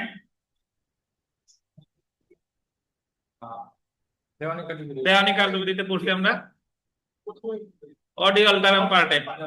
অডি অল্টারাম পার্টেম মানে কাউকে শুনানির সুযোগ না দিয়ে তার বিরুদ্ধে কোনো পদক্ষেপ নেওয়া যাবে না। University of Dhaka versus Zakir Ahmed 16 DLR supreme court 722 মামলায় বলা হয়েছে স্বাভাবিক ন্যায় বিচারের আবশ্যিক শর্ত হলো এই যে কোনো ব্যক্তিকে শাস্তি দেওয়ার পূর্বে উক্ত প্রস্তাবিত শাস্তির বিরুদ্ধে তাকে কারণ দর্শানোর সুযোগ দিতে হবে। ওই জায়গা বলছে যদি আপনি কাউকে শাস্তি দিতে চান তাহলে তার সাথে সাথে সাজা দেওয়া যাবে না। তো এটা অ্যাকচুয়ালি এই যে আমাদের যে অনুচ্ছেদটা, এটা মোবাইল কোর্টের লঙ্ঘন। মানে এই অনুচ্ছেদটা লঙ্ঘন হয়েছে মোবাইল কোর্ট পরিচালনায়, বুঝেন? ওরা ধরেই সাথে সাথে দোষ স্বীকার করে এই শাস্তি দিচ্ছে, বাট ওই মুহূর্তে তার কিন্তু কারণ দর্শানোর সুযোগ নাই। এবং কারণ দর্শানোর সুযোগ থাকলেও ওখানে আচ্ছা আজকে বেশ সমস্যা হলো আমাদের। দেখেন লাইন বারবার কেটে গেল, তো সমস্যা নাই, আর হবে না, এই জুম ঠিক করা হয়েছে। তো লাস্টের আর একটা মামলার রেফারেন্স আছে, এটা একটু পড়ে আমরা আজকের পড়াটা শেষ করি। যে HFDM ডি সিলভা কি গুনসেকেরে ভার্সেস বাংলাদেশ, অবশ্যই বাংলাদেশি, সরি বিদেশি, বাংলাদেশি না। নাম দেখে মনে হয় যে শ্রীলঙ্কা বাড়ি হইতে পারে। দেখেন, শুনানির সুযোগ না দিয়ে আবেদনকারীকে কালো তালিকাভুক্ত করা অবৈধ এবং শুনানির সুযোগ না দিয়ে 27/7/1995 তারিখের মধ্যে আবেদনকারীকে বাংলাদেশ ত্যাগ করার নির্দেশ দেওয়া স্বাভাবিক ন্যায় বিচারের লঙ্ঘন হয়, উক্ত দেশ ত্যাগের আদেশ অবৈধ এবং ক্ষমতা বহির্ভূত। মানে ওনারে হয়তো বা এরকম ঘটনা যে ওনারে বিদেশি শত্রু হিসেবে বলছে যে এত তারিখের মধ্যে তুমি দেশ ত্যাগ করবা, বাট ওনারে কোনো কারণ দর্শানোর সুযোগ দেয় নাই। তো এটা আসলে অবৈধ এবং আইনের আশ্রয় লাভের অধিকারী, এটা এই 31 অনুচ্ছেদের পরিপন্থী। তো সেলফ প্র্যাকটিসে যদি আমরা একটু চলি, দেখেন সেলফ প্র্যাকটিসের 1 নম্বর প্রশ্নটা দেখেন যে বিদেশি খেতাব গ্রহণের ক্ষেত্রে অনুমতি নিতে হবে কার? রাষ্ট্রপতি। 2 নম্বর দেখেন বাংলাদেশ সংবিধানে আইনের আশ্রয় লাভের অধিকার নিম্নলিখিত কোন ক্ষেত্রে প্রযোজ্য? বাংলাদেশের যে কোনো নাগরিক এবং সাময়িকভাবে বাংলাদেশে অবস্থানরত অপরাপর ব্যক্তি। জি, হ্যাঁ বানানটা ভুল হয়েছে, বাট পড়ছি ঠিক আছে, বাট বানান ভুল আছে। দেখেন সংবিধানের কোন অনুচ্ছেদে right to protection of law? অনুচ্ছেদ কত? 31। তো আজকে আমাদের মোটামুটি 31 অনুচ্ছেদ পর্যন্ত থাক। 32 অনুচ্ছেদ যদিও মানে স্বাস্থ্য দেখা যাচ্ছে কম, কিন্তু এর ব্যাখ্যা করতে গেলে অনেক কথা আছে। তো আমরা আজকে কি কি পড়লাম দেখেন, আমি একটু রিভিউ করি। আজকে বেশি পড়ি নাই, মানে অনুচ্ছেদ কম বাট ব্যাখ্যা পড়তে হয়েছে বেশি। তো আইনের দৃষ্টিতে সবাই সমান, সমান আশ্রয় লাভের অধিকারী 27 এর আগে 26 পড়ছি। মৌলিক অধিকারের সাথে অসামঞ্জস্য আইন বাতিল বলে গণ্য হবে। যদি পুরো আইন বাতিল হতে হয় তাও পুরো আইনও বাতিল। ডক্ট্রিন অফ সেভারেবিলিটি বা বিচ্ছিন্নতাবাদ মতবাদ। তারপরে 27-এ বলছে আইনের দৃষ্টিতে সবাই সমান এবং সমান আশ্রয় লাভের অধিকারী। 28-এ বলছে ধর্ম প্রভৃতির কারণে বৈষম্য করা যাবে না। 4টা অনুচ্ছেদ আছে, মানে উপ অনুচ্ছেদ 4টা আছে, পড়ে ফেলবেন। 29-এ বলছে সরকারি চাকরির ক্ষেত্রে সুযোগের সমতা। এখানে চাকরি সরাসরি বলে নাই, ওই জায়গায় বলছে কর্ম, কর্ম। সো আর একটা সুযোগের সমতা এর আগে আমরা পড়ছি, সেটা কত? 19। 20-এ পড়ছি যে বিদেশি খেতাব এগুলা গ্রহণ করতে হলে 30-এ সরি, বিদেশি খেতাব এগুলো গ্রহণ করতে হলে অনুমতি লাগবে কার? রাষ্ট্রপতির পূর্ব অনুমোদন ব্যতীত নেওয়া যাবে না। আর 31-এ আমরা বললাম আইনের আশ্রয় লাভের অধিকারী। তো আজকে এই পর্যন্তই মোটামুটি। আগামীকাল আপনাদের পড়া আছে এবং আগামীকাল আপনাদের পরীক্ষাও ইনশাল্লাহ নিব, পড়ে আসবেন। আগামীকালের প্রশ্ন হবে রাষ্ট্র পরিচালনার মূলনীতি। রাষ্ট্র পরিচালনার মূলনীতি, রাষ্ট্র পরিচালনার মূলনীতি, হ্যাঁ 8 থেকে কত? 25। সো আপনারা 8 থেকে 25 রাষ্ট্র পরিচালনার মূলনীতি পড়বেন। পরীক্ষা 20-40 যাই হোক না কেন, আমি যতদূর পারি ততদূর করবো, বাট পরীক্ষা হবে আগামীকাল। এবং আগামীকালের ক্লাসটা হচ্ছে অনলাইনে। আগামীকালের ক্লাস অনলাইন সাড়ে না না না 11টায়, রাত 11টায়। আপনার ঘুম বিসর্জন দিতে হবে, রাত 11টায় ক্লাস আগামীকাল। তো ঠিক আছে, আজকে এই পর্যন্তই থাক। ভালো থাকেন, আল্লাহ হাফেজ।